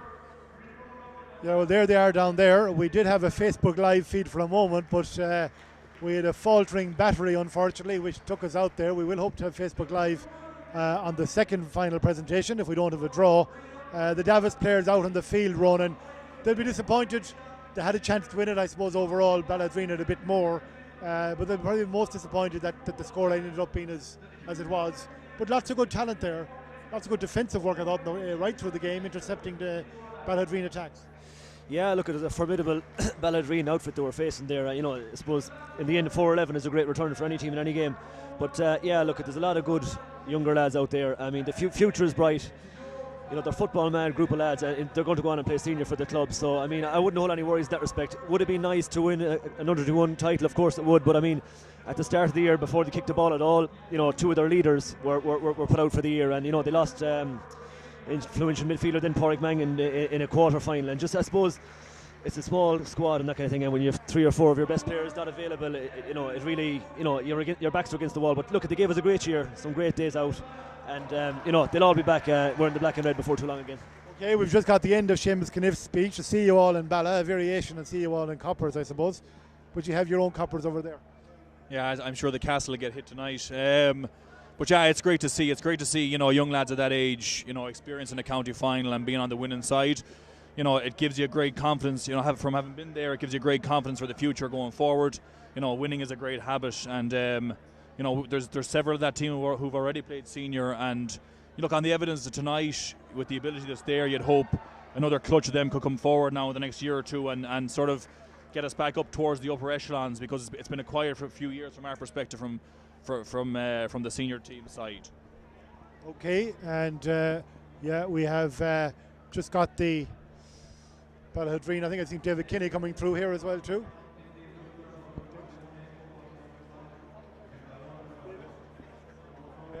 We have a lot of cups here again. We hope to get Seamus Caniff as well in a few moments after Ballaghaderreen get their photographs taken. The Ballaghaderreen captain, David Kinney from Turin. Mayo champions, Connacht champions, and you have an eye on Croke Park. Yeah, we've Ballaghaderreen now coming up in the 20th of January, so we have another 2 or 3 weeks preparation before we go facing them. Challenge game tomorrow and a challenge next week. Who are you playing tomorrow? Roscommon, I think. They're coming down to Turin, giving us a challenge game. Yeah. So the Connacht final victory over Ballaghaderreen, a huge achievement for the club, for Mayo hurling. That was the first time a Mayo team has done that. That had to be a very sweet moment for Turin. Yeah, it's a long time coming, really. Ballyhonus are knocking on the door a while. And more than ourselves, 3 years ago we ran them close, Kilmadina Leitrim, but great to get over the line. Great for Mayo hurling. Finally get a Mayo team on the Connacht Cup and get Mayo hurling on the map again. What do you know about Ballyragget? I know some of you went down to see them last weekend.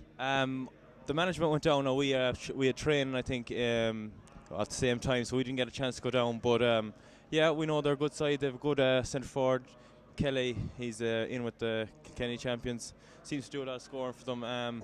But we know they're a good team, and we know they'll be a big test for us. Yeah. We spoke to Karen O'Connor earlier on, who've been a centre of excellence for so long in ladies football. For Turin, you had years there where you were watching Ballyhonus winning title after title, probably a little bit before you came along. But that seemed to spur you on this season in particular, that you were going further this year. Oh, definitely, yeah. There's a big rivalry there, Ballyhonus, and it just gets sickening, watching them compete for them Connacht champions. But when we got our chance, we made the most of it, and lucky to come out on top. As I said, they've been knocking on the door themselves as well. Unlucky last year, they drew, I think, the first game and lost the second one by a few points. But they've been great champions, and we did look to aim and try and get as many opportunities as they've got over the last while, and finally we got our chance and we took it. What date is the Ballyragget game? 20th January. Should we be asking all Mayo fans, Mayo GAA fans, to come out and support the team? Yeah, whoever's free, come down for a look.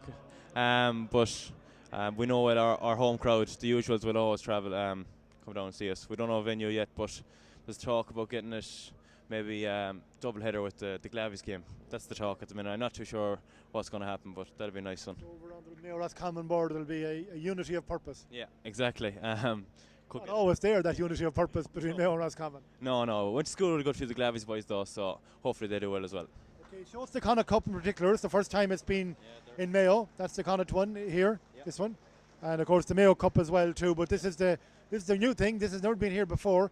And well done to Turin. Yeah, you've had it out and about a bit. Yeah, it got to see the inside the frame, so it did anyways. Okay, David, thank you very much and best of luck. Thanks a million. Yeah. Cheerio. That's David Kenny, of course, who is a colleague of Seamus Kniff and some of these guys in football for Mayo as well. And they are the Connacht Intermediate Hurling Champions, having beaten Ballaghaderreen of Galway, the first Mayo team to achieve that honour. And keeping an eye on Seamus Kniff down there, I see Desi Campbell talking to him. And Desi doesn't take no for an answer in the usual scheme run of things. And there's probably a lot of photographs to be taken, a lot of mementos to be gathered. Both teams are out in the field for the senior, or for the under-21A final. We've lost Ronan McNamara. Say one final word with Ronan.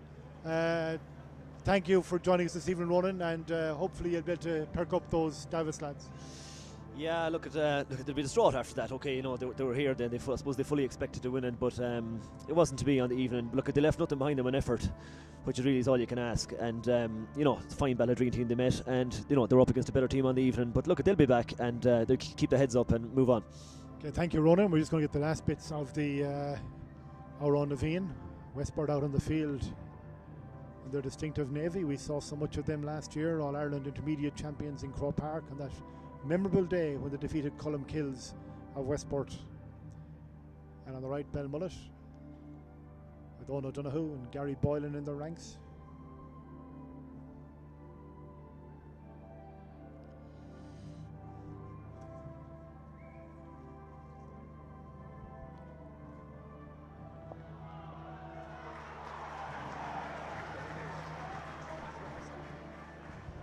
So that's it. We're about to get going with the big game. Just before we go, there was one quick word with Seamus Kniff, the Ballaghaderreen captain. Seamus, congratulations. Thanks very much. Sweet one. Very sweet, very sweet. Look, we worked hard all year. We got bit by Davitts the first day out. We know how strong they'll be, but geez, it's an absolutely unbelievable feeling. Brilliant day. You defended well yourself back there because they came at you a lot. They did. Do you know, it was in the melting pot for the second half. I'd say comfortably they were, the stronger team in the second half, but we had to rally in those parts. And like you said, we just kept them out, kept the goals out. That's probably what won us the game in the end, maybe. Okay, we'll bring home the cup. Seamus, enjoy the evening. Liam, thanks a million. Okay, Seamus Kniff, Mayo under-21 player, of course. The under-21A final is underway. Handing over to match commentator Tom Carney. Thank you, Liam. Good evening, everybody. Welcome to Elverys MacHale Park for the under-21A county final. Just 6:32 on the clock, so the game is just underway. We just had a wide there for. We're just going to get to grips with the team in a moment. We'll name the team with the next break and play we get, but kick out now for. This one's going high out the field, and it's won well and contested. A great mark there, and they're looking to move the ball quickly, as is their way. Delivered high inside, but that time couldn't be read, and the ball is breaking, and it's spilled there, and it's taken well, and it looks like it's going to be an open attacking game, Derek. It looks like that from the start. All right, a good attack from Belmullet leaded to a wide there in the start, but now it's back and play in the middle of the field. Westport is even playing in their alternative strip, red and white. Yeah, they used the strip for the All Ireland final in last year in Croke Park. It's a new strip, but it's a darker blue, nice colour.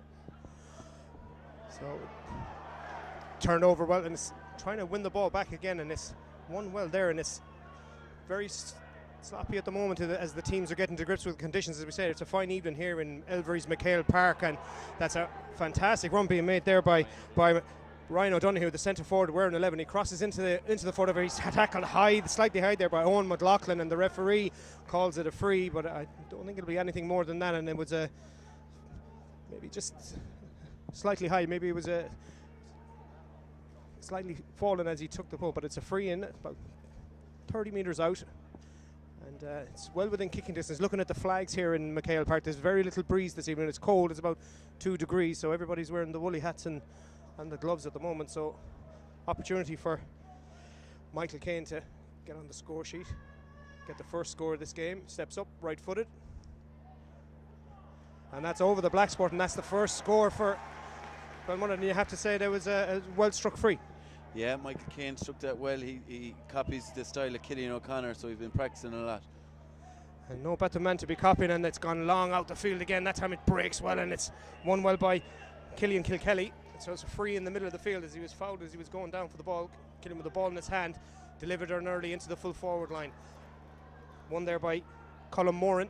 Goes one within the other, slightly caught, but the referee plays the advantage, and there's a good ball inside and a little give and go back to Colin Moran, but the referee said the advantage was over, so the rule applied, and the attack breaks down, and Belmullet can come away with the ball.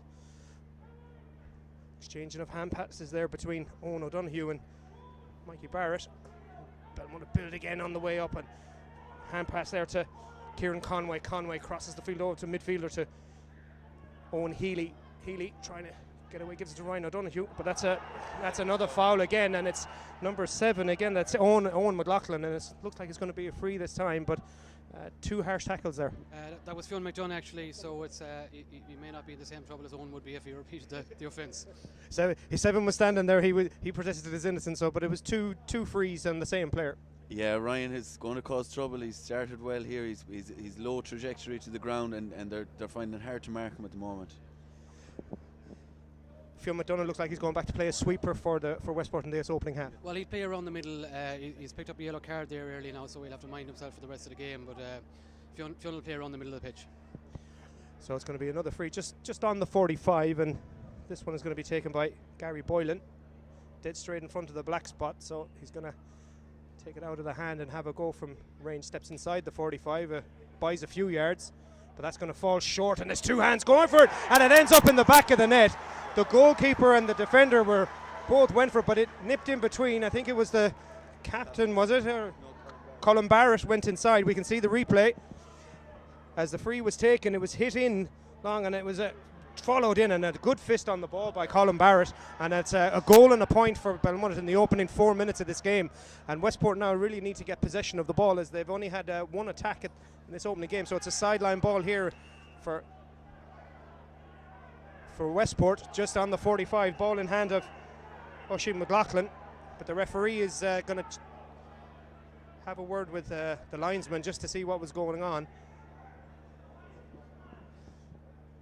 So good start to the game for Belmullet, a goal and a point in the opening 4 minutes. Great start. We couldn't ask for a better start now, and a great taking goal there. There was a bit of a mix up in the square, but he got his fist to it, and it ended up in the back of the net. The referees decided it's going to be a hot ball, as there was a bit of afters after the call was given, so it's going to be a hot ball on the Belmullet 45. The referee throws the ball up, and that's broken well, and it's one inside drop there by Colin Moran, but he delivers a quick diagonal ball, looking to get the attack moving very quickly, tries to deliver a quick ball there to Paul Lambert, but coughed up possession back to Jonathan Kane, and Jonathan Kane is coming away with the ball, pops a hand pass inside, and they go long looking to find Colin Barrett, but he can't get hold of that ball, and the ball is back with the half-back line of Owen McLaughlin. Comes inside to the other wing-back, Alan MacHale. MacHale looking to pop it around the corner, continued his run, but it's won well out in front there by Paul Lambert. Lambert turns again, looking to deliver the ball quickly inside to the full forward line.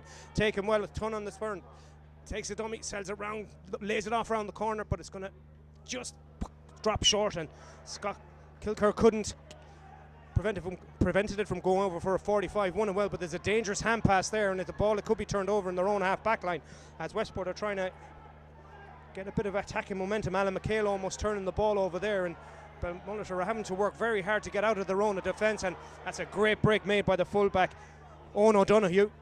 Gets it into midfield, into his midfielder, into James Kelly, the captain. Comes back out to Ryan O'Donoghue, who's caused a bit of damage in the opening few minutes of this game. Delivers a quick ball in towards Gary Boylan. Boylan wins it out in front of Ben Doyle. Belmullet look to build again, and they're popping a pass round, but that's broken well there by the fullback for Westport, by Rory Brickenden. Brickenden lays it off, and Westport building numbers, and they're attacking at pace here. Oisin McLaughlin with the ball, and he's carried into the opposition. Great tackle made, track back by Ryan O'Donoghue, the number 11, but it's still one there for Westport, and that's a fantastic ball delivered into Colin Moran. Moran trying to break through, he's trying to get a shot away, and that's just gone to the right and wide. And a fantastic attack, switched play very well, released it quickly inside, and it shows the pace in this Westport attack. Yeah, Westport are getting very early ball into that full forward line. It's just not happening for them at the moment, but a little bit more composure. I think they need to be taking those chances. Belmullet go short for the kick out this time, and the ball is being built slowly from the back, and they play just the 3-4 forwards in the attacking half of the field, and a high ball delivered, and it's worked well for them, and it comes into Michael Kane, the full forward. He's been well worked, and it gets a pop to hand pass up to Gary Boylan. That's going to fall short in the square again, but Paddy O'Malley watches that one go wide. It seems the tactic is very clear from Belmullet: get the ball up to about halfway and then to try and deliver a killer long ball. Yeah, they're starting to make a bit of space in there, and Gary Boylan getting on ball. Didn't work out yet, but I'm sure he's going to get a score or two soon. 8 minutes gone in the first half here of this under-21A final, and it's 1-1 to Belmullet, no score to Westport. And Ryan O'Donoghue has caused plenty of damage in this opening half. On the ball again, delivers a pop little ball inside there to get, and he turns on a dime and he pops that over the bar. Gary Boylan, 1-2 for Belmullet, no score for Westport. And these early stages, you'd have to say that Westport need to get a grip with those Belmullet forwards. Yeah, Westport to settle in. You have to settle into the game. Belmullet are on top around the middle there, and they're taking their chances. We're not. We've created 2 or 3 chances. Colin Warden is yet to get on the score sheet, but we hope that'll change soon. Great score there from Gary Boylan. He caught the ball, and from a great ball inside from Ryan O'Donoghue, turned on a dime and popped it over. And Westport are trying to get on the attack, but just couldn't hold the ball there. And well read, Alan Kennedy spilled the ball, and Ryan O'Donoghue back again. Owen O'Donoghue, the fullback, playing a stormer there at the moment. Ball makes his way over to Colin Barrett. Barrett feeds it to the other wing back, Kieran Conway. Conway up the line, front of the stand here of Elverys. MacHale Park is turned over. Mikey Barrett surrendered to possession, and Westport can counter if they can get the ball into hand, but that's a bad pass there into the hands of Brian O'Malley. Didn't really give him a chance, but the ball does go over the sideline. It's going to be a sideline ball on the halfway line in front of the dugout here of MacHale Park. Ball delivered in by Brian O'Malley, trying to get the Westport attack up and running, and that's a great take from Paul Lambert. Lambert showing his pace, cuts inside in his right foot, trying to get the first score for Westport. That's a fantastic, great score there from Paul Lambert. Turned on pace and delivered. Oh, it was swung wide. Swung wide there. And we have Stephen Carlin doing the stats for us here, and we'll bring Stephen in just a moment. But that's a wide for Westport. That's their first wide of the game. Yeah, well, they've had 3 or 4 chances now. They could have had 1-2, 1-3 on the board. You know, they're creating chances, but they just need to make them stick. And Stephen, a couple of things you picked up there. Yeah, just Westport going back to my old hobby horse, the kick-outs. They're under pressure on their own kick-out there. Belmullet are going with the short kick-out, and they're getting their ball off. Belmullet are doing better on the Westport kick-out there, and it's a platform for a lot of their attacks so far. Another free for Belmullet in the Westport half of the field, and the half back line and the half forward line for Westport are working hard to try and prevent any quick ball in. And the referee is just going to tick in. It's just a tick there. It looks like a John Gladbury from Ahomore, and the free is taken by Michael Kane again. Delivered a good ball into the hands. Recycle out there to Gary Boylan. Boylan's going to have another go, but this one's going to leak wide as well. But the tactic is very clear from Belmullet: get the ball into the hand of Boylan or get it into Michael Kane and try and see if they can cause some damage. That's right. There's a couple of key battles there. It was a good battle between Owen O'Donoghue and Colin Moore in the full forward line for Westport. Great battle. Long ball again. This one not winning their own kick out. Westport clean, but it's turned over, and that's going to be a free in.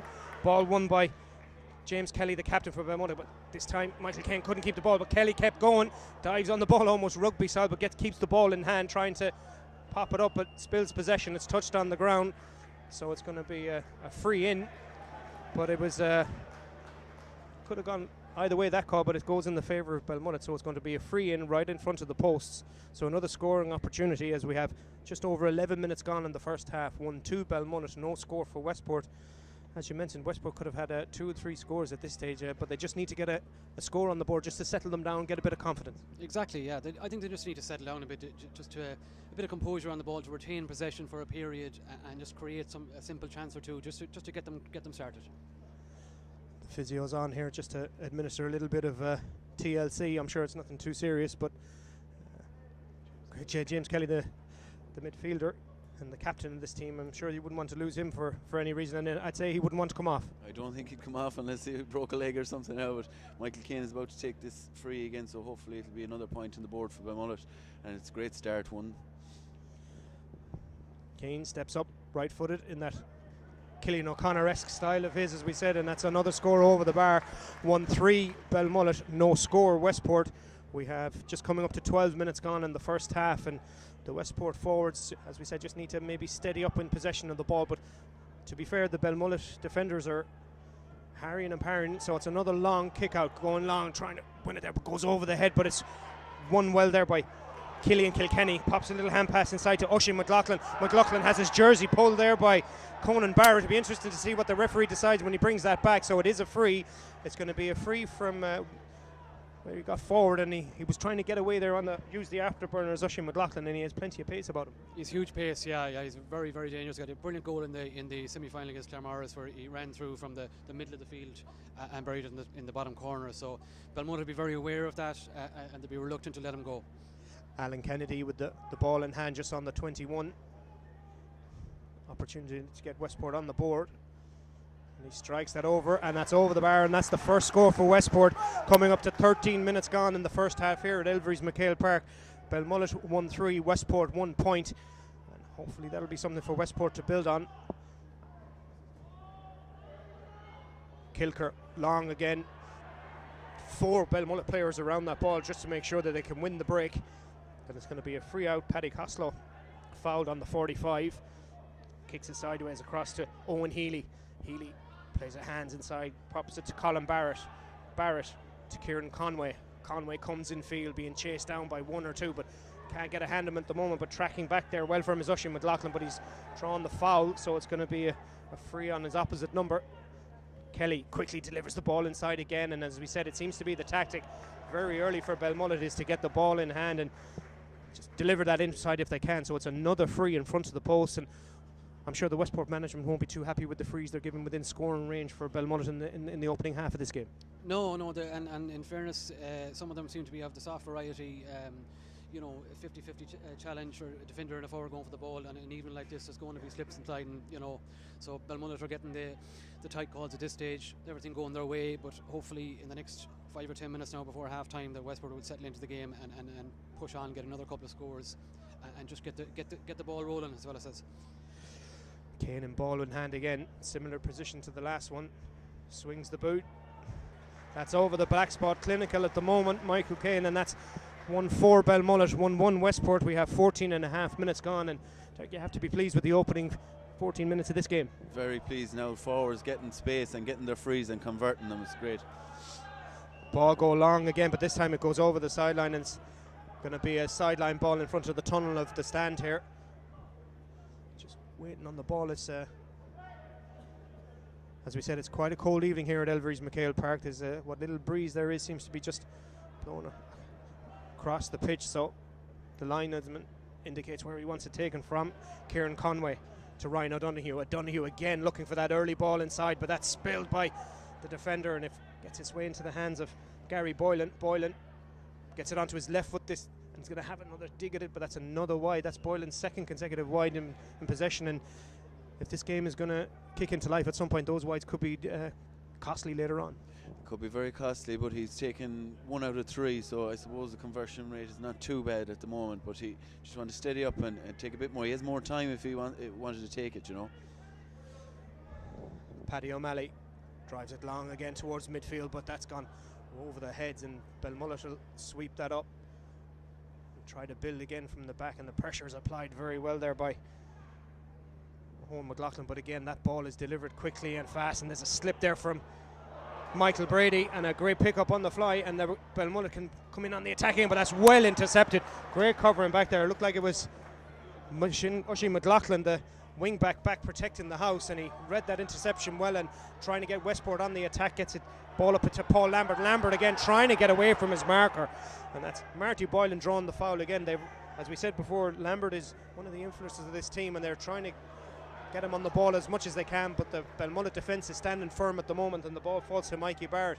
Barrett gets Belmullet going, and Kieran Conway being marshalled well, being tackled and harried. You have the Rory Brickendon's up there trying to turn over the ball for Westport, but Belmullet break on the attack, but that's a bad touch there from Conan Barrett. Coughs up possession rather easily in the ball now with Brickendon, goes in field, gives a pass to Fionn McDonough, who goes long again, but this time the 50 is spilled, and Belmullet can build from the back again. At the moment it's all Belmullet, nothing really going West Point's way. As we're saying, commentators curse, Westport turn over the ball in the middle of the field, and they're trying to get an attack going. Pressure again being applied strongly by Belmullet as Killian Kilkelly goes long towards Colin Moore, and he's one-on-one inside with Owen O'Donoghue, but the referee says there was a push in the back, so it's going to be a free on the 21, and it's a bit more pressure in the last couple of minutes coming from Westport, trying to release the forwards quicker, trying to get them on the ball. Yeah, the ball is going in very early. Probably at times a little bit too early. It's been a bit forced at the moment, to be honest. But the work rate in there from the likes of Colin Warden and Alan Kennedy, they're making the runs, they're getting on the ball, and it's just a question of settling down and trying to pick up a couple of scores. They seem to rotate it a bit. Kelly's coming out more to the half-forward line, trying to create a two-man inside, maybe get those players one-on-one. Yeah, as Alan just pops that over the bar there, Killian Kelly, very good distributor of the ball, so he will flit in around maybe the centre half forward and position, and he'll be looking to hit them balls early. Kick out taken by Scott Kilker, but at this time Westport win the kick out and they're driving through. There's a player inside in his own, and if they can get it inside to Alan Kennedy, but the ball just went the wrong side of him. If the ball had been better, he was in with a goal opportunity, but it was swept up by Kilker, and Belmullet build again from the back, and the ball in the hand of midfielder Owen Healy. Healy crosses the 45, but he's fouled there by Fionn McDonough, I think it was, and it's going to be a free for Belmullet at just outside their own 50. But better from Westport, 2 points. Westport 1-4 Belmullet. We have 18 and a half minutes gone in the first half, and the game seems to have settled into a bit of a stalemate at the moment. It's a battle of the midfield ball players spilling the ball and trying to win it, and one back there for Westport by Fionn McDonough. McDonough with the ball in hand again, delivers it in quickly, held up there by Alan Kennedy. Kennedy trying to find the wing forward of Oisin McLaughlin, but the pass was slightly behind him as McLaughlin was coming at pace, and Belmullet, it was a free out. It looked like it was maybe a throw ball, but Belmullet get the call in that instance on their half back line, and the Belmullet defence are doing a fair amount of pressure on the Westport forwards. There's a lot of ball being spilt now around the middle, and hopefully Belmullet can come to grips again and just start using that possession more wisely. Crossfield kick there from Marty Boylan, trying to switch the angle of the play as Westport pressure the ball in play and win it back, and that's great work there from Killian Kilkelly, and he delivers a ball in, but it's well held by Colin Moore under a strong challenge, and he gets the ball inside to Lambert, switches the play, comes back to Colin Moore, and Moore being held up by two Belmullet defenders decides to try and deliver a high ball inside, a risky strategy, and it doesn't pay off this time as it's spilled, and Belmullet come away with the ball, and that Westport attack breaks down as Ryan O'Donoghue back helping out his own half back line. The referee plays on, and Westport are in if they can get the ball delivered to Colin Moore trying to take the ball try to flick it up, but there's a push in the back, so it's going to be a free on the 13. But again, good pressure being applied by Westport in the middle of the field, turning over the ball, but again the forwards are starting to come into play for Westport. Yeah, they're working very hard in there, and they're turning over the ball, and it just they are at the moment, they're trying to force passes that are maybe not on, and they just need to settle a bit more composure and retain possession and maybe take the easy score rather than trying to force goal chances. Stephen Carroll? Yeah, I think I'd agree with a lot of that. I think, to be honest with you, the Westport attack is operating far more fluidly than the Belmullet one. The ball is just not sticking in there. The guys are not getting their hands on it. They're being interceptors. It's dropping out by his hands. I know it's the middle of December and all that, but if they're not far enough ahead here yet to be getting comfortable. Free is duly dispatched by Alan Kennedy, so it's 3 points to 1-4. We have just coming up to 21 minutes gone in the first half of this county final live on Mayo GAA TV. And as that ball isn't held and the ball is turned away, Owen Healy trying to chase down Brian O'Malley. O'Malley comes inside to Moore and sells the dummy one within the other. Goes on to his left, but that falls short into the hands of Scott Kilker. Pops out to Jonathan Kane out on the far side. He goes long down the line. Well held that time. And Belmullet can build again as it comes to Marty Boylan, delivering the quick ball in, but this time well defended by Michael Brady. And Westport turn over another ball, and they have starting to get their running game going as Ben Doyle, the other cornerback, makes a dart upfield. Gives a good hand pass outside. Doyle is still continued his run if they want to use him, but in the full forward position at the moment is Owen McLaughlin, the wing back, trying to win ball, and he gets his hands on it. He gets it.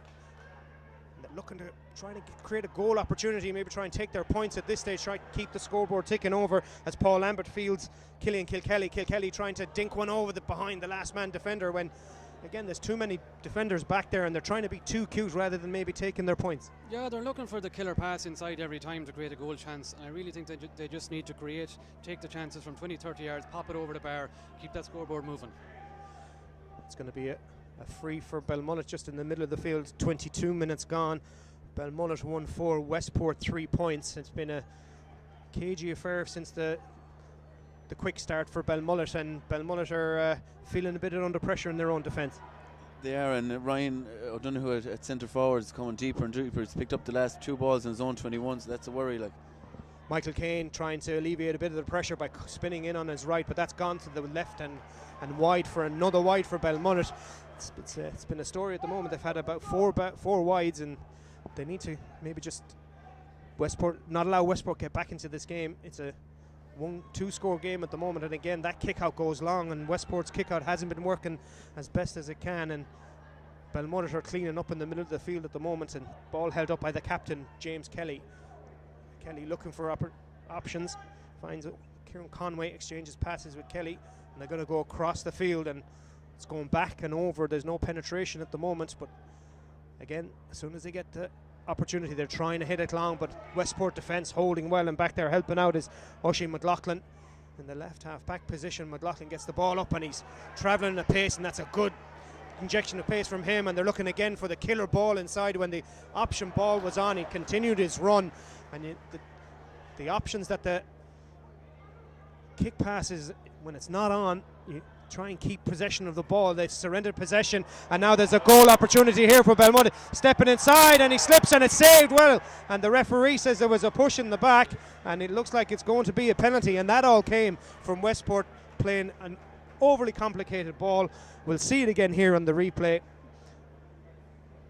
Westport turned over the ball, and it was 2 quick passes, kick over the top, great ball inside, and the defender was left with no choice but trying to bring him down, and you'd have to say that Westport were masters of their own downfall there. Absolutely, yeah. They had possession. They were in a good position on the far side of the field there. The simple pass was a return to Oisin McLaughlin, who had made a great run. Instead, like we've been doing for most of the first half, we tried to force the quick ball, long ball inside. Wasn't on. Belmullet broke quickly, and here we have a penalty at the other end. A yellow card shown there for, I think it was for Rory Brickenden. So it's going to be a penalty for Belmullet in the 25th minute, and ball in hand of Gary Boylan, and it's going to be a tall order now. If this is converted, 1-4 to 3 points at the moment, just as we said, coming up to 25 minutes gone in the first half. Gary Boylan doing a bit of farming there around making sure he can get his footing right. Paddy O'Malley faces Gary Boylan. He steps up, right-footed, and that's driven over the bar. He got far too under that ball, and it's gone over the bar. At least it was a point, but you have to say that chance should have been taken. it should have been. He went for power rather than placing the ball, and you'd think Gary playing with Sligo Rovers, he'd have converted that one. As you can see on the replay here, he took a long run up to it. His body position wasn't right at all, as you say, for a soccer player, and a bit of relief for Westport there with that going over the bar. Yeah, that's a let off for Westport now. That was a big point in the game in the first half. You know, if they went 2-4 to 3 points down at this early stage, now you'd be looking in big trouble. 1-5 Belmullet, 3 points Westport. 25 and a half minutes gone in the first half here of Elverys MacHale Park in the Mayo County Under-21A final, live for you on MayoGAA.tv.com. If you want to get in contact with us, get on to Twitter at MayoGAA.tv or on our Facebook page. As Westport now trying to get a goal chance at the roll, driving through the centre is from McDonough. McDonough is brought down, so he just outside the large square. So it's going to be a free, and the referee wants to have a word with the defender, but much better, more direct from Westport. Yeah, I mean, Fionn ran straight at the Belmullet defence there now, and I think that foul was slightly cynical. There was yellow cards on the other end. I would expect to see something similar there now. But that's what Westport need more, to run at them, not to be forcing the long ball in, and create simple scoring chances. I mean, this is Alan Kennedy's, I think this will be his fourth free now. It's keeping us in the game, but we need to just settle down and not to be forcing the long ball in all the time. So it's a yellow card, so it's a game of yellow cards at the moment. So it's going to be, as we said, a free for Alan Kennedy.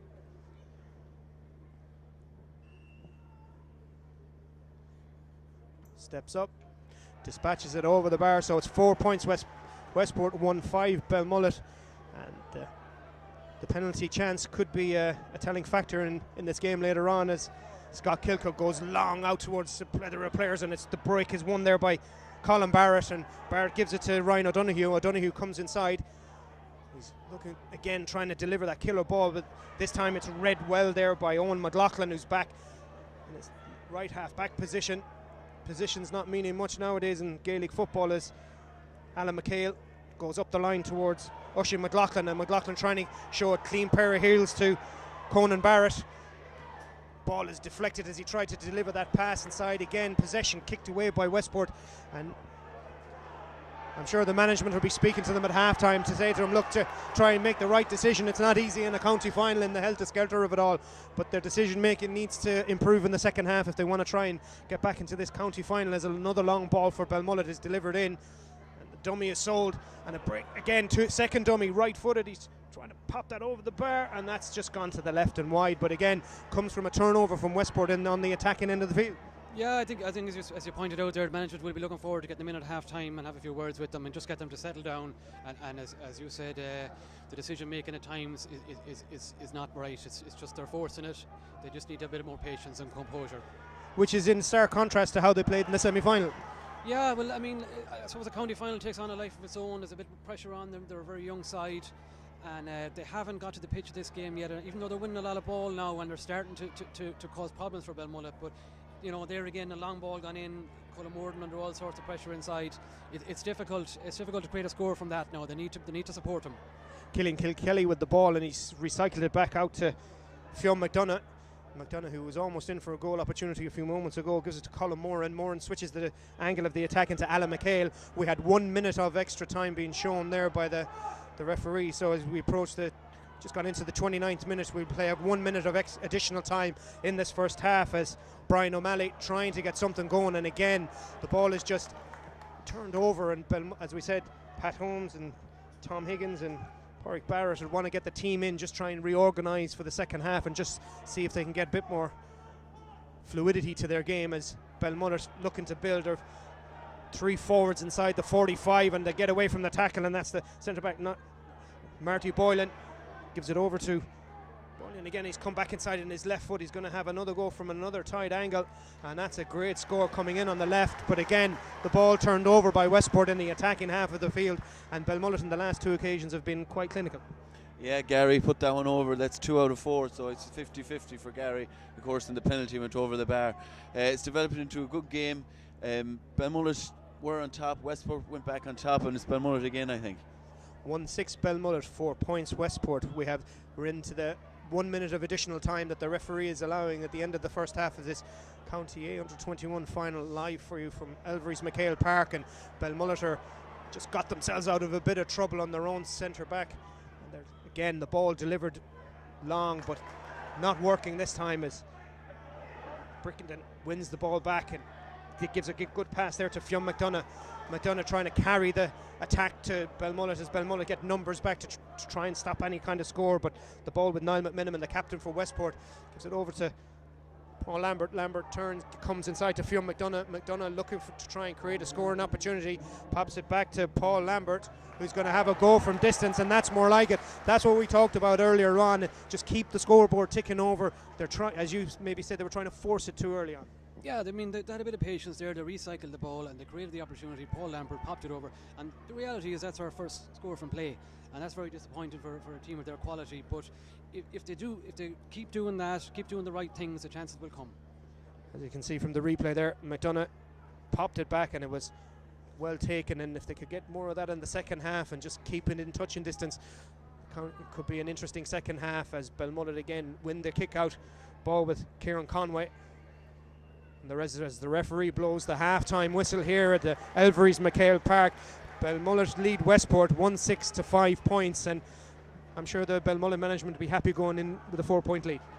I'd say they'd be very happy, but to think that we could be another goal up is a slight worry after the penalty. But another worry is that Ryan O'Donoghue is coming so deep that the one ball he did get in the full forward line we got a penalty from it. He's starting to take, if they could use the Marty Boylan could get ball in quicker, James Kelly around the middle to get that ball into the full forwards line of Gary Boylan, they will do the damage. Pat Holmes, I'm sure, will have a few words inside for the lads. Yeah, he'd be happy to get them in now and hopefully to regroup and have a look at a few things that are going wrong. They need to work on their kick-outs. They're not winning the breaking ball around the middle of the pitch, and then I think they need to run at Belmullet a bit more. They're causing problems when they do that, and a little bit more composure in front of the post. We're still right in this game. At half-time here at Elverys MacHale Park, we'll hand over to Liam now with Stephen Carolyn. Yes, thank you very much, Tom. We'll join Derek and Paul again in a few moments' time. But first, our match analyst, Stephen Carolyn, who played for Belmullet for many years, of course. 4 points up, Belmullet. Missed a penalty, missed some other chances. What do you feel? I think they should be further ahead. Belmullet should be further ahead. I'd be a little bit alarmed from Belmullet perspective because Ryan O'Donoghue, for me, their best player, but is playing far too deep. He's back in his own half-back line there. Ryan needs to be getting on the ball around the half-forward line there, getting Westport backs turned and creating overlaps. I think if they adjust that in the second half, Belmullet will be far the better for it. Saying that, the Westport attack I think is working far more effectively, even though it's not being reflected on the scoreboard quite yet. They know what they're about. The two guys inside are trying to isolate the fullbacks. They're trying to pull Owen O'Donoghue around the place. Fantastic movement. Something again you'd expect from Pat Holmes, though. You can see his influence all over that movement. Just to go back to my old hobby horse, the kickouts. All the Westport wouldn't be complete without that. All the Westport kickouts are landing over on this side. Belmullet just cotton on to that. Win a few more of them. That could serve them well in the second half. Okay, Paul feels that Westport are kind of forcing it. That when it's not on, they're trying to make it on, or not being patient enough.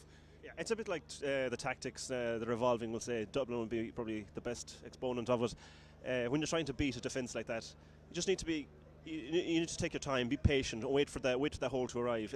There's passes being kicked in there; they're not on at all. They need to turn back, recycle, and eventually the opportunity will present itself.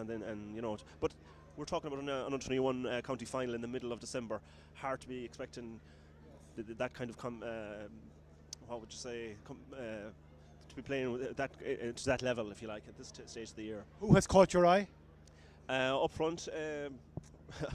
I'll say Colin Morden being very effective for them. Fionn McDonough and Paul Lambert kicked over a classy point there at the end.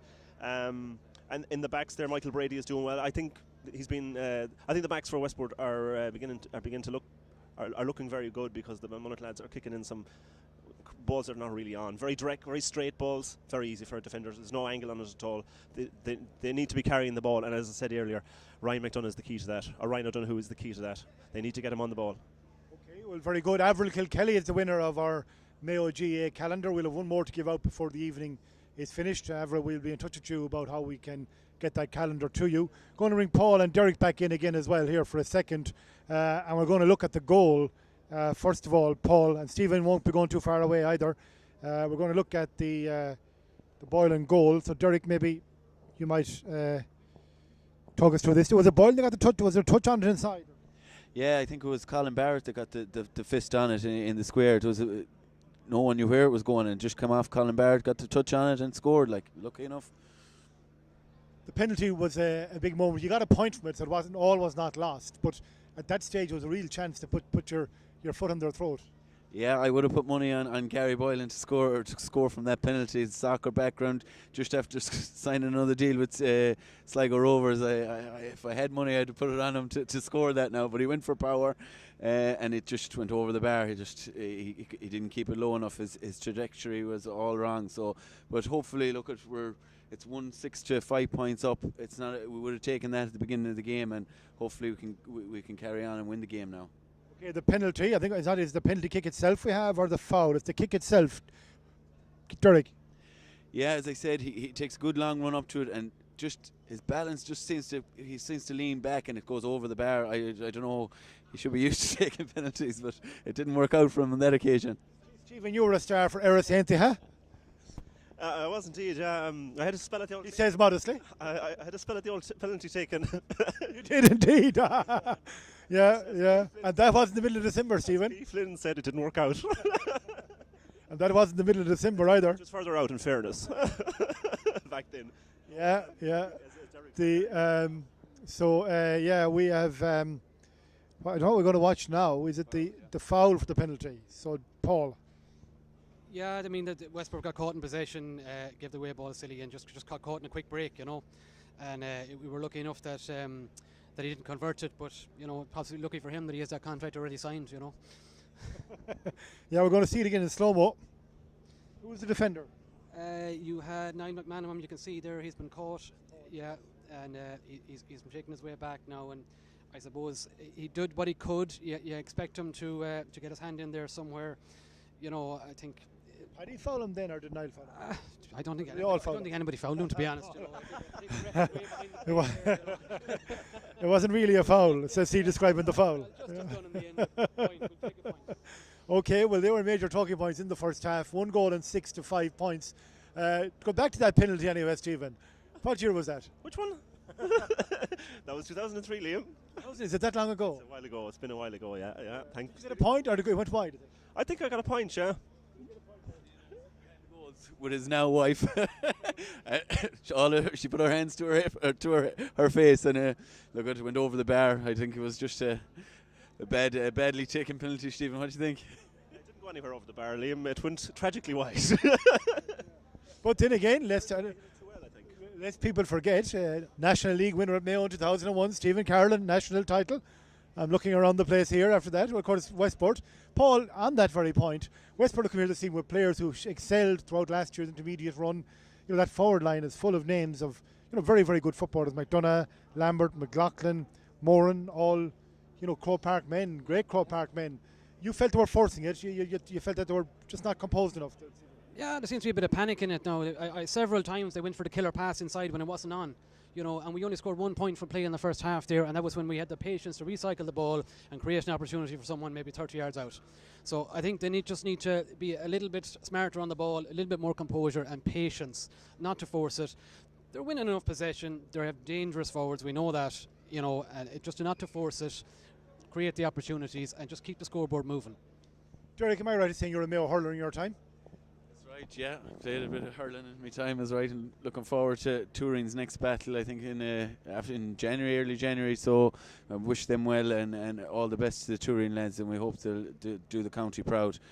Just on this game, I think that there's one worry for Belmullet is that if Ryan O'Donoghue keeps dropping so deep and getting possession, there's no one like Gary Boylan and young Ruddy there seem to be well marshalled now on the full back line for Westport, but the one time O'Donoghue did get forward, we got the penalty, so we're looking forward to the development now in the second half.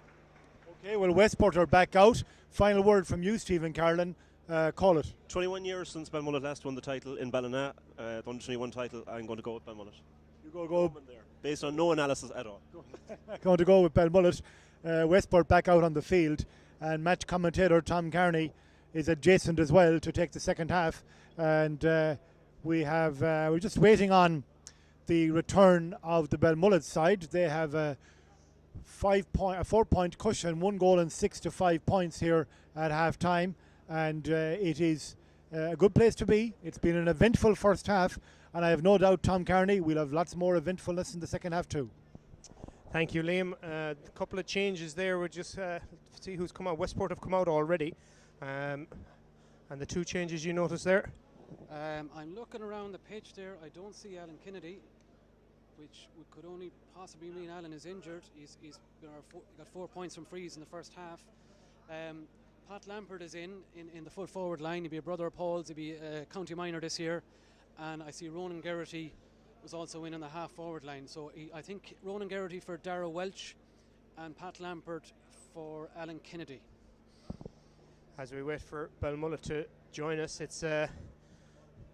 there's not a lot in it. It's going to be an interesting second half, and as Liam said, it could come down to just a kick of the ball, and you'd be hoping that the both teams will be trying to win it tonight. And what do you think the delay is with Belmullet? I'd say just the cold. I don't know. This. Sure, come on now. You must be used to the cold up there, Christ. We're well used to it, and a bit of wind to go with it. It's a lovely evening here in Castlebar. But a lot of these players on the Westport and Belmullet team will know each other well. A lot of matchups there that we can look at is Marty Boylan and he's picking up. Who's that from Westport side? He's picking up Michael Brady, I think. Yeah. And of course, Owen O'Donoghue is picking up Colin Moore, which is turned into a great battle. And that could be the winning of the losing of the game. If we can keep Colin Moore out of the game, it'll go a long way to beating Westport. Belmullet now join us, and we'll let you cast your eye over the team just to look for any changes there. Attacking changes made by Pat Holmes. You probably felt that the first half the attack wasn't working the best way it could, and trying to make positive changes. Yeah, I mean, they've made a couple of changes at half time in the forward line, and I suppose that's reflective of the first half, the way things went. They certainly didn't play up to par in the first half, and they'll be looking to improve things significantly now. So we're just waiting for the. Colin Moore in there is coming out to centre forward now, and Owen O'Donoghue is following him out, and Marty Boylan's going back to full back. So it's going to be an interesting second half as we come up to 7:15 here at Elverys MacHale Park, and we're back underway in the second half. And the throw-in, the breaking ball is won by Brian O'Malley with the ball in hand, looking to play a more attacking football as Westport have interestingly pulled all their forwards out, trying to isolate one inside, but that attack is broken down and Belmullet can come away with it. And the ball is kicked to Owen Healy. Healy again looking to deliver the killer ball again as they were in the first half. Belmullet trying to release that ball as fast as they can, turn a defence into attack quickly. The ball is recycled out to Colin Barrett. Barrett back out to Healy. Healy gives it to Michael Kane. Kane feeds inside to the captain James Kelly, and he's surrounded by blue shirts and trying to turn the ball over, but manages to retain possession. Belmullet, and they eventually work the ball back out to Owen Healy. Healy feeds it up the line to his midfield partner James Kelly. Kelly dinks a little pass inside to a Boylan. Boylan being closely marshalled by Ben Doyle and gets it back on his left foot, blocked down, but the ball is spilled inside the large square, and there's a shot. Great save from Paddy O'Malley, point blank save. Belmullet worked the ball very, very patiently. We can see from the replay it was well worked from the wing. Dink ball inside from the captain, gives it into Boylan. Boylan comes across Ben Doyle, kick is half blocked, but the ball spills, and great save by Paddy O'Malley. I think could have been Pádraig Duddy, the corner forward. The 45 is taken short. Kane out in the left wing in front of the stand here at Elverys MacHale Park. A nice crowd here for this county final. I'm sure a few of the fans are trying to keep warm as Kane with his right foot pops that over the bar. Belmullet get the opening score of the second half, but it could have been so much worse. Yeah, we got a great save there from Paddy. Just poor handling in the defence there. I know it's a difficult evening for handling. The ball is slipping a lot out of people's hands or grips and so on, but you need to be coming out with that ball under your arm. Kick out lost again as O'Malley not happy with that one as Belmullet win the ball and they can get back on the attack quickly. 1-7 for Belmullet, 5 points for Westport. Just over 2 minutes gone in the opening stages of the second half. Ball turned over well in the half back line by Alan MacHale as Westport look to cut into the lead of Belmullet, but they're being held up just outside the 45. Advantage being played by the referee. Ball popped there to Ronan Geraghty. Geraghty looking to play the ball quickly inside, and that's a great pop pass into the hands, laid off well to Paul Lambert. Lambert delivers inside to Killian Kilkelly, and the ball is into the net. It's a goal for Westport. A great turn from switch the ball quickly into the attack, and that's exactly the answer that Westport wanted. Yeah, that's what we needed at this stage of the game now. They're right back in the melting pot now. Great ball. Colin Moore won it very well and laid it off quickly to the man running through. I think it was Pat Lambert with the finish. We'll see from the replay in just a moment as Belmullet are trying to counter themselves as fast as they can as the ball is delivered to Ryan O'Donoghue. Referee blows up the whistle. He says it's over carrying, and that ball is turned over, defended well by Westport. 1-7 Belmullet, 1-5 Westport. It's a game on here at Elverys MacHale Park, and Stephen Carlin, a good start for Westport. Yeah, a turnover there from Belmullet in their own half forward line, and that's what led to it after winning the Westport kick out, where it is in trouble here. Yeah, so they won't be happy with that at all. Westport certainly have their tails up now as Rory Brickington joins the attack, gives a pass inside to Pat Lambert. Lambert trying to pass the ball off, is fouled in the process by Owen Healy, so it's going to be a free-in for Westport. Brian O'Malley with the ball in hand decides to go back to his fullback Rory Brickington, who's playing around the middle of the field now. There's better patience from Westport in this attack. They're not looking to kick the ball away. That's would have been the message from Pat Holmes, no doubt, just make better use of the ball, be more economical, make better decisions, and that ball is delivered well inside to Pat Lambert, who spins and turns, and that's a great score. Pat Lambert has only been on the field 4 minutes, and he has a goal and a point scored, and Westport have definitely lifted since that goal. Yeah, Pat has made a big difference in there. Pat at County Minor this year, very young guy, but an excellent footballer and one to watch for the future. And if he gets ball, he will do damage. It's now a 1-point game, and Belmullet are try not to surrender possession so easily. The turnovers are costing them in the opening part of this game. They sure are, but they'll have to come to terms with Pat Lambert, who's just come on, and they don't seem to be anyone picking him up. I think Marty is gone in fullback, and maybe he's not too familiar with that position, and he's not able to deal with him there. Belmullet build on the attack. Is a good pass inside from Jonathan Kane to James Kelly. Kelly can't keep his feet, but the referee says there was a foul, so it's going to be a free for Belmullet on the 21. And you have to say that Pat Lambert, Stephen, has made a big impact on this game. Yeah, Belmullet have been slow to pick up on him and cotton on to the threat there. But I think it was a super ball in there. I think it was played into Colin Morden, and he didn't try to take on Ono Donoghue, clever enough to know, and the Ono would probably have his number if he tried to take him on one-on-one, laid it off, and a very, very good goal. 5 minutes gone in the second half. Here's a free for Belmullet just on the 21, and it's Mikey Barrett has gone back on Geraghty. The referee has decided to bring it forward up to the 13 because he wasn't the Westport player hadn't retreated the necessary distance, so it's going to be almost a tap over free here for Belmullet in front of the posts. Kane again in his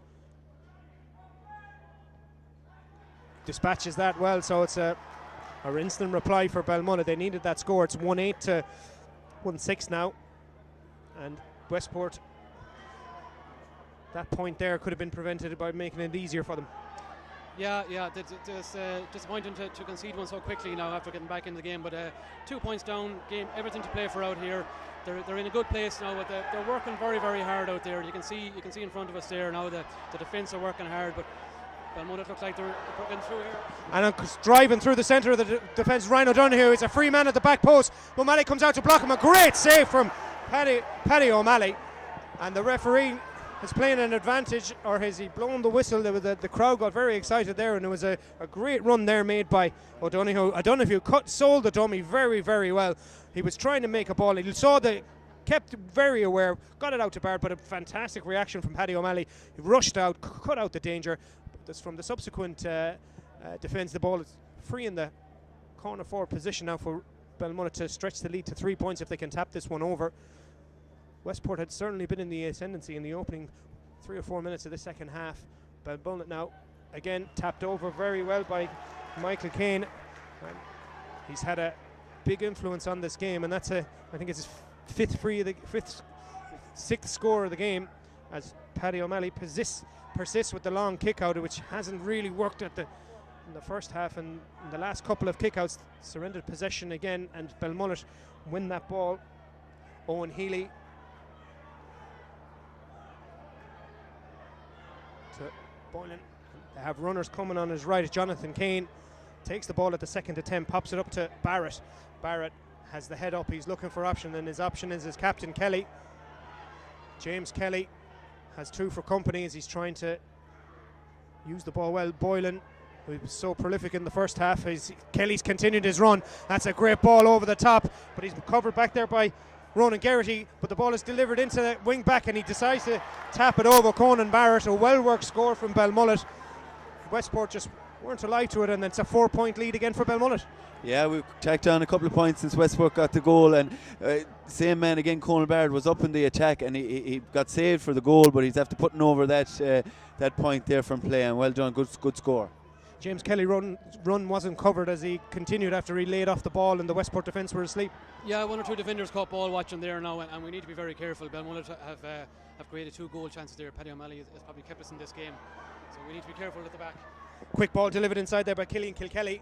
Lays it off to Lambert, but he's fouled as he kicked the ball, and it looks like Westport are going to go with the tactic of trying to play Lambert one-on-one inside and try and hit him early if they can, and try and use his pace, and as he's shown in the opening stages, 1-1 to his name, and he's been very lethal from inside that distance. Yeah, at the moment you have Colin Morden and Pat Lambert inside and working together. two very dangerous forwards. If you know, they'll take serious mark, and Belmullet would possibly have to put a man back in front of them if we can win enough ball to get it into them. So it's a free for Killian Kilkelly with Alan Kennedy off the field. He's taken over the free kicking duties, as we said. Kennedy had been the free taker in the first half. Fionn McDonald will take this one, will he? Yeah. We'll try and find out exactly what happened, but it must have been an injury to Kennedy, as he was playing very well and he was going very well with the frees. Yeah, well, very reliable free taker. Alan scored I think 9 points in the replayed semi-final against Knockmore, but he went off early in the semi-final with an injury, so possibility that flared up again. McDonough taps it over, a point for Westport, so it's 1-10 Belmullet, 1-7 Westport. We have a kick of the ball in the game. We're just coming up to 10 minutes gone in the second half. Belmullet 1-10, Westport 1-7 in this under-21A final. Live view from Elverys MacHale Park on Mayo GAA TV as Westport turn over that ball and they're back on the attack, and it's Ronan Geraghty taking the ball into the attack, and Geraghty onto his right foot strikes that and he kicks that one, and it's just over the bar, inside the post. The lead is cut to 2. A great turnover there in the middle of the field, and Geraghty gets it over the ball. As we can see here, he carried the ball, won it himself, cut inside, took it, steadied himself, right-footed, puts it over the bar, cuts the lead to 2 points. Belmullet win the kick out. They're in the attack in the midfield. Westport are doing much better pressing and harrying and trying to turn over the ball, but this time there was a foul. Belmullet trying to deliver that free, and well read there by Niall McMenamin, the captain for Westport, and he turned defence into attack, gets it into midfield. A high tackle on McDonough, but he gets away from his man, and there's a pull on his jersey, so it's going to be a free in, and the referee will have a word with James Kelly for the jersey pull, which could be it's just a tick this time for Kelly, for John Glavey of Ahamore, the referee. Brian O'Malley decides to deliver it towards Moran, and Moran's won that. One of the smallest men on the field, he win there, tries a snapshot, turns into the hands of Kilkenny. No power behind the shot at that attempt, but you can see the intent was clear, deliver it quickly inside, but Colin Moran couldn't finish that time, as Belmullet now try to run the ball out of their own defence, and they're held up by Owen McLaughlin as he draws a foul, but it was a good ball in for Moran, and for a small player, he won that very well out in front. Yeah, Cullen was very good in the air. He's deceptively strong too. You know, possibly he needed to lay that ball off though. Again, he forced the shot, and he's dropped a number short today. So, you know, the goal came from him recycling the ball and moving it quickly. So he needs to keep doing that. Belmullet over carry the ball in their own, trying to get the ball out of their own defence. So it's going to be a free for Westport. Looks like the player in hand is Killian Kilkelly with the right boot. He's going to take them from the right, and McDonough will take them for the left. He's going to try it off the ground, and this could make it a 1-point game again if he can get this over the bar. The breeze has picked up slightly here at Elverys MacHale Park. It's slightly behind him when you look at the flags on the tower on the far side with the scoreboard. As we said, it's a cold evening here at Elverys MacHale Park. It's only 1 or 2 degrees. Hats and gloves are the order of the day as Kilkelly steps up. Hits that, and that's over the bar. It's a 1-point game again, as we have 12 and a half minutes gone in the second half of this county final from MacHale Park. As you can hear from the crowd, they're getting into this game quickly as Kilker decides to go short on that kick out, and Belmullet try to run the ball out of their own defence and do so, and breaking into midfield, trying to hop the ball on the soft ground, but he manages to keep possession. One by who comes across, turns around, gets spun, he's looking for support but decides to kick it, but he's kicked possession away, but the referee said he was fouled as he struck the ball by Brian O'Malley, so it'll be a free from where the ball landed, I think is what he's saying, but he's calling over, it looks like Oisin McLaughlin. He may have the linesman is calling his attention to something. There may have been something off the ball, so we'll see what the referee's going to do. I think he's just going to go with the original decision, which is to play the free from where the ball landed. Yeah, it's going to be a free for Belmullet just inside the 45.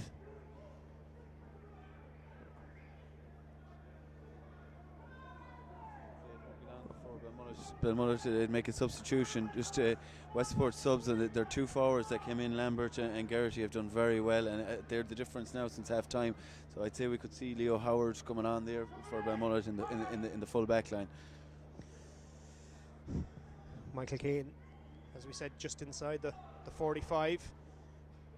Strikes and it's going to fall short into the large square, read all the way by, it was Rory Brickenden. Won well there as Westport tried to come away with the ball, and it's kicked away, and that's coughing up possession again for Westport. Management, as we said, was one of the things that was happening in the first half, which they rectified early on in this first half as they tried to turn that ball over. Killian Kilkelly wins it for Westport from the resultant throw, and he has a support in the shape of McDonagh. McDonagh's going to drive forward and rides the challenge there. Kelly comes inside McDonagh. Ball popped out into that great hand. Garrity on the loop, looking to get more and tricky little customer inside as he wins the ball out in front again. Good hands, as mentioned earlier. He's adept at winning the ball out in front, and if it's the right kind of ball to him, he'll get it at first time. He's a quality forward, yeah, and he proved that last year in the All-Ireland Media campaign, you know. But he's a targeted man now, so sometimes he needs to realise that he needs to lay the ball off a little bit quicker and he'll create space for other players around him. But if having Pat Lambert in there creating a different dynamic, and it's causing Belmullet all sorts of problems. Our other problem is around the middle of the field, where we need to win more breaks. So if we can win enough ball to get it into them, I think we'll get the scores to get back into this game. But I think it'd be very important that we actually get level and maybe try and get a point in front. McDonagh, he'll be, by the time he strikes it, he'll be almost in front of the black spot, but this one comes short and he doesn't connect well with it, and that's well defended, as Westport could have done with that score just to level the game up. And Belmullet looking to drive out, they turn over possession themselves, and the ball finds its way back into the hands of McDonagh, and he's carrying it, driving forward at the Belmullet attack, and he's looking for support, and he gets it in the form of Garrity, the shot blocked, ball falls to McDonagh again. He's trying to evade one challenge, he gets away from two, recycles the ball out to Brian O'Malley. O'Malley gives it to Kilkelly, who goes across the field to the wing back. Alan MacHale ships it inside, and that's a high shot from Lambert. He struck it to the right and wide, and that's his first wide. But better work from the Westport defence. Westport forwards trying to turn over the ball in the Belmullet half forward line, and you have to say that the Belmullet defenders are losing a couple of battles in there. They're losing a lot of battles. They have possession and they're giving it away. Bad passes and just going astray. They want to start concentrating now and get possession and get it into their full forward line. Kick out goes long around the middle of the field, won well by Brian O'Malley, and he's carrying the ball forward. He has options left and right coming across to him. They decide to switch the angle of the play to Garrity in the pocket, right-footed. He gives that one not enough, and it goes to the left and wide, but getting the ball in the hand, starting to make a difference around the middle of the field, and they've won 2 or 3 balls there, and it's starting to make a difference. Yeah, we've pushed up on Belmullet's kickouts there, and you can see the goalkeeper is trying to kick them short, and we're getting a bit of joy out of that, to be honest, now that we've turned them over a few times, but we need to start taking those chances. Rycote goes long, and that one is broken by Fionn McDonagh, and the referee, there's a big roar from the crowd. They thought there was a foul, but the referee plays on, and he's going to get done for over-carrying. He was, from the original foul, Colin Barrett was just going the long way around, as they say, and it's going to be a free. Quickly taken inside, delivered Paul Lambert, trying to release the ball, and there's runners left and right, trying to keep possession of the ball. Back out, Colin Moran gives it to McDonagh. McDonagh recycles it out to Owen McLaughlin. McLaughlin all the way back to his captain, Niall McManaman. McManaman to O'Malley. O'Malley to MacHale. MacHale delivers it round the corner. Wins it out in front again. That's great work there from Paul Lambert. Westport trying to work the ball to the best player in position. Kilkelly takes a solo, draws the attacker, but he's been parried by Ryan. It's going to be Boylan trying to pressure the ball, but Westport keeping the possession, and they're kicked the ball away again when it was 2 or 3 players available in the midfield he could recycle the ball to. So Belmullet are going to turn this one over. They're drawing too many players back. They've only one forward line, the whole half forward line. There's no out ball at the moment for Belmullet, which is why they're having to run the ball, and run the ball they do, and that ball is released early inside. One well out in front. Slip there from Boylan, but he manages to get the ball off Kane. Boylan being sent up the alley by Ben Doyle. Boylan to Kane. Kane being fouled there by Rory Brickenden, and you have to say Belmullet are living on the edge in the back there. They're like only for Westport have kicked a couple of wides there. Westport will be 2 or 3 in front. Belmullet are just sticking in this game, hanging on in there. They'd want to score or two now to get them settled. Their half forward line has retreated back into their own half back line, and it's very bunched there. Westport have all the possession, but just afraid to kick a long range point. Stephen? Yeah, I'd agree with Derek's assessment of that there. They've lost their way a little bit now by Belmullet. They need to get their shape back. They just need to reset, just calm it down, because you can see out there it's very panicky. Saying that, Westport aren't punishing them enough. They're still looking for those kicks that are not on there, and it was evident there in that last turnover. It's going to be a free taken by Colin Barrett. Steals a few yards with his left boot. He curls that one round, and that's over the bar. It's not a given by the referee. The referee says he's didn't take it from where it was required, so it's going to be a hot ball. Brought to his attention either by Hook or Cook, and it's a let off for Westport there. But the resultant throw-in is won by Kelly, and Kelly is trying to get away. That's a great tackle from Owen McLaughlin. Owen McLaughlin won the ball back from Kelly as he was trying to break through. But being chased here is Garrity. He's been forced left and right by Kane. But he throw this bad pass out. Couldn't quite find the player he was looking for. Ryan O'Donoghue gives it to Colin Barrett, but there's a foul there, and the referee is going to come over. There's a big roar, and the linesman, I think it's Peter Garrity down there, is trying to keep the management on the sideline, but the physios are on. John Glavey, the referee, has come over to have a look. We'll have a look and see what happened there. It's a yellow card, so we'll have a look and see what happened. The pass was delivered out. The ball wasn't on. It was won well there by Colin Barrett. Barrett delivered it inside to O'Donoghue. O'Donoghue cut across. Ball spilled into the hands of Conan Barrett. He gives it back to O'Donoghue, and it was just a round the neck challenge. You've seen black cards given for those, but in this instance the referee give a yellow card. Yeah, I think Westport are lucky to get away with that.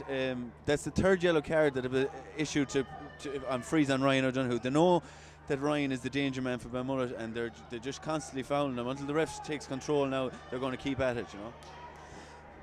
Westport couldn't break out of their own defence. They're good pressure from Belmullet, but it's still only a point game. Yeah, this is all to pay for. This is going to go down to the wire now, you know, and credit to both sides. They're working very, very hard out there and making it difficult for either side to get out of their own defence. O'Donoghue is brought down again there by Owen McLaughlin. It's Owen McLaughlin is being called over by the referee. It was cut back inside. Owen McLaughlin was shown a yellow card. He wasn't booked in the first half, so it's another yellow card.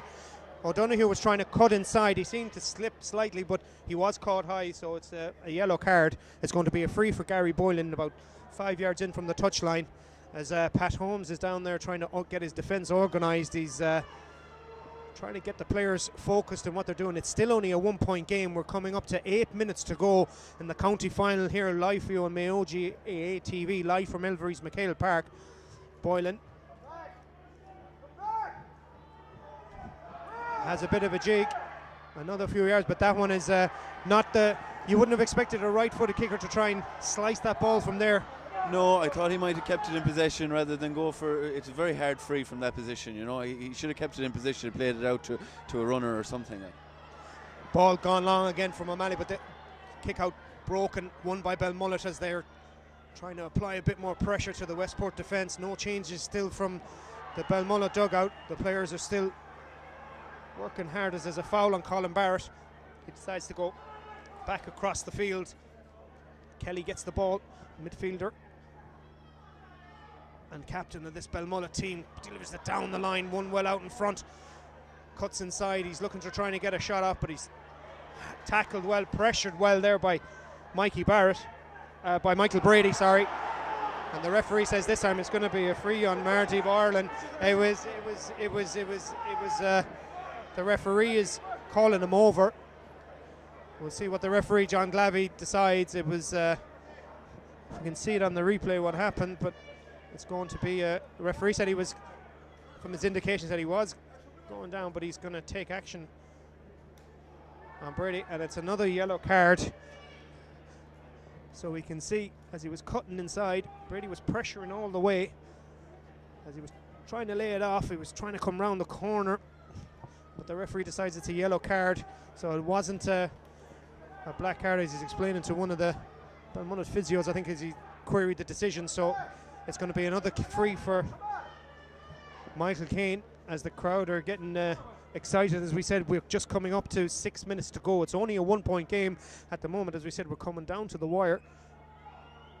Still no changes from Belmullet. That's going to drop short into the large square. It's one out in front, the ball spills up. It's held in the hand, it's tackling on the ground, and the referee says it's a free out, and the danger is over for Westport. Caine didn't get a good connection on that one, and that could be quite telling. As we said, we're coming into the closing stages of this county final.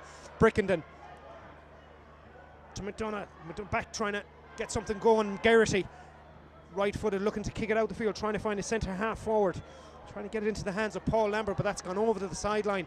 It's gone possession again, kicked away inside their own half back line. Westport can't afford to be kicking the ball away this late in the game, and they're trying to retain possession as much as they can. And Belmullet trying to use a similar tactic. Garrity gets under the ball and trying to win that one, draws on it first time. It's kicked inside to Kilkelly. Kilkelly lays it off, and he has Lambert coming through on his right foot. Lambert high into the night sky, and that drops over the bar. That ties the game, 1-10 apiece. Another great score from young Lambert. Yeah, he's really making a huge difference out there. He's making the runs, and they're finding him. Great ball into Killian Kilkelly. He popped it off to the onrushing Pat Lambert, and that guy will score if he gets the ball, as we said earlier. 1-10 apiece. If it remains this way at full time, it will go to extra time. Belmullet win the free. It's going to be a free in their own half back line, and it was that man Lambert again who's caused all kind of trouble since he's come on.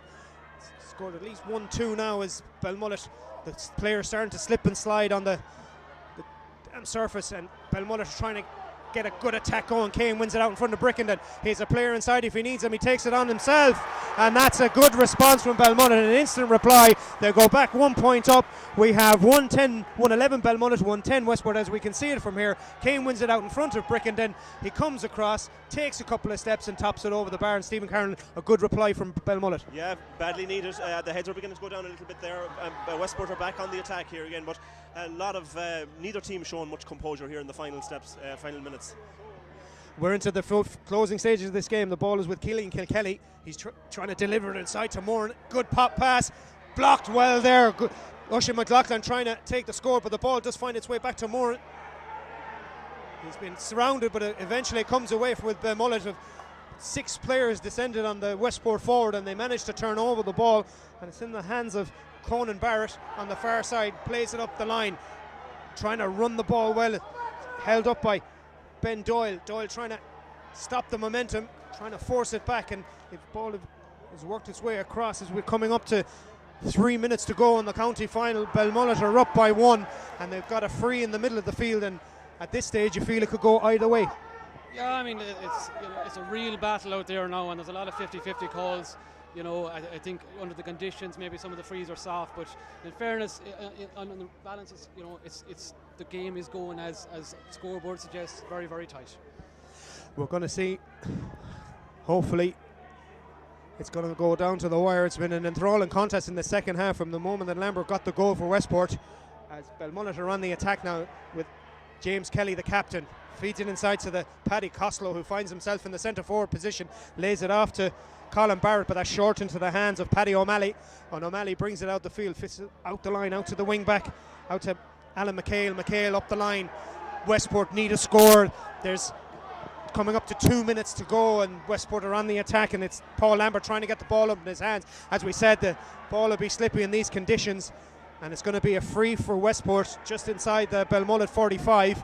If they can get a point, it'll tie it up. We're coming into the last 2 minutes of the final.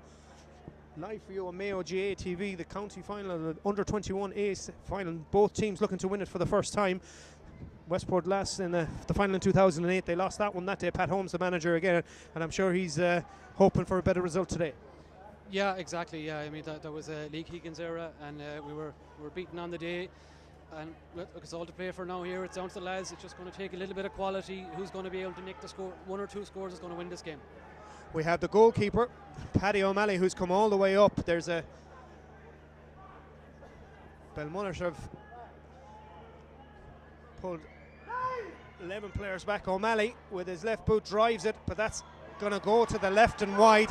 We're coming up to the 29th minute of the second half. Paddy O'Malley makes the wrong run back to his goal. Belmullet, they just need to keep the ball for the next minute, plus whatever the referee is going to allow for stoppages. He's just letting his linesman know what it is. Now, you feel there would have to be at least 2 or 3 minutes, Stephen?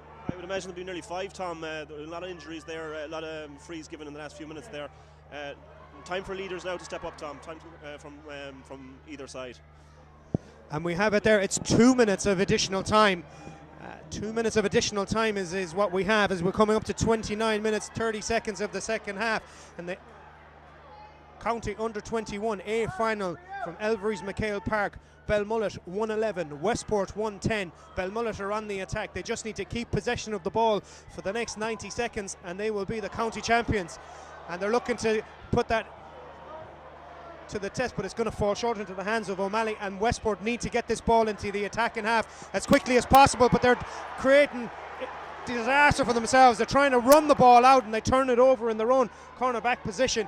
And Belmullet, Kane, back to Healy. Healy decides to try and steal it. Paddy O'Malley is rushing to get the ball. They need to get the ball up the field. We're into the additional 2 minutes that the referee has allowed for stoppages. It's going to be interesting now in these last few moments. O'Malley, left-footed, chips it out to Mikey Barrett. Barrett, he's got players free in the middle of the field. He pops it off to Geraghty. Geraghty carrying the ball. He has space now. He can charge forward, but he decides to switch the play long. And there's 3 or 4 players going for the ball. It spills into the hands of Paul Lambert. Lambert is through. Paul Lambert is with it. Kilkelly keeps it. It falls out to Moran. Moran, the ball is there to be taken for Westport. Belmullet is surrounding the kicker. The ball is on the ground. It looks like eventually it gets into the hands of goalkeeper Scott Kilker. It's going to be a free out. Was that the opportunity there for Westport? Was the chance there for Paul Lambert to win it? But Scott Kilker came out and shut the danger. Belmullet come away with the ball, but they've turned it over. The ball's now with the hands of Fionn McDonagh. McDonagh gives it to Oisin McLaughlin. McLaughlin has Geraghty with him outside, but he can't keep possession of the ball, but eventually comes back to McLaughlin. The referee says it's a free out. The referee said it's a free out. We have 45 seconds left of the county final. Lambert was through going goal 1-on-1 just a moment ago, and it was the goal was there to be taken, but couldn't take the opportunity. No, just another one went to begging there, but you know, I think that's a very, very harsh free there for Belmullet there. I thought it should have gone the other way, to be honest. Westport pushing very hard here, but we just cannot seem to get the equaliser. We have 20 seconds to go. I think Lambert had the chance there to put it over the bar and he decided to win the game, but Scott Kilker made a massive save, and that could be hopefully game over. Stephen Carrollin, we're just seconds away now from the final whistle. Yeah, I think if Belmullet can hold on here, Scott Kilker is going to be living off that one for a while. Brilliant save. The ball goes long. It's won in midfield by Ben Doyle. Doyle driving forward, carrying the attack to them. He finds a way to Geraghty. He has 2 players outside him if he can find them, but Geraghty left-footed off the post in the last moment. The ball is kicked clear by Belmullet. It's still a 1-point lead. 2 chances for Belmullet. 2 chances for Westport. They go to win it. It's going to be a free. They have one more opportunity to win this county to try and get a draw. It will go to extra time if they can get the point. Westport working it out to Killian Kilkelly. Kilkelly lays it off to Fionn McDonagh. He's going to have a go. Fionn McDonagh delivers it into the square. It's a goal for Westport. It's a goal for Westport. Scott Kilker is saying he was in the square. The umpire is given the goal. Westport 33, coming up to 33 minutes gone. The whistle is gone. Westport have won the county final with the last play of the ball. The Belmullet players are out on their feet. It's jubilant scenes for Westport, but you have to say it went right down to the wire. The goal came out of nothing. It was a Fionn McDonagh shot from the left hand side. McDonagh, Kilkelly lifted it off. McDonagh hit it left-footed, and it was followed all the way in. And it was the last touch of the game for Westport, and it was a goal. It was followed well in. I think it was it Dara Walsh or was it Colin Moran? Can you play it again? It's a midfielder. It's Brian O'Malley, if we can just see it from here. Kilkelly gets the ball, he lays it off to Fionn McDonagh. McDonagh struck it, going for the point to try and tie the game. It fell short, and the Westport player was alive to it inside. It looks like it's Brian O'Malley, the midfielder seemed to have followed it in. As we can see here, the jubilant scenes for Westport, but it was an absolute sucker of blow for Belmullet in the last seconds. But you'd have to say that both teams kept going to the end. They did try to play football in the conditions, but it wasn't Belmullet's day. No, it's just heartbreak, but you have to give it to Westport. They played right to the last minute. Belmullet won a free there. All they had to do was retain possession, and they kicked a high ball out into midfield, and Westport won it. So look, it's an unbelievable shock. It's hard to take that at a loss. Look at two great teams, kick of a ball in it. I'd say, look at any other day, it go down to the wire again, you know. Stephen Carroll and Westport had 2 or 3 goal opportunities, and one eventually presented themselves. They did. They knocked on the door a couple of times, and you know what? If you keep knocking on the door, eventually it'll get open, and that's what happened there. Belmullet had loads of opportunities there to manage that game. Their game management in the last 10 minutes there was very, very poor. Earlier on in the second half there, they should have dropped somebody back to sweep in front of Owen O'Donoghue. Owen O'Donoghue was left man and one-on-one, and his man was beaten. Colin Morden, for me, was man of the match at number 15 there. He might not have been as reflected that on the scoreboard, but he was at the heart of most of what they were doing in there. Winning the ball in there in these kind of conditions in the middle of December against an inter-county full-back, that was key to it for Westport. Typical Pat Holmes tactic: play 2-man full forward line and get the guys one-on-one and see what happens. I'm not going to ask you if you're happy, because the smile on your face says everything, but it was panic stations there for a while, and hit the post, shot goes wide, saved by the goalie. But how much do you think that the run that these players have on, given the drawn games, and they had a bit of momentum coming into this game?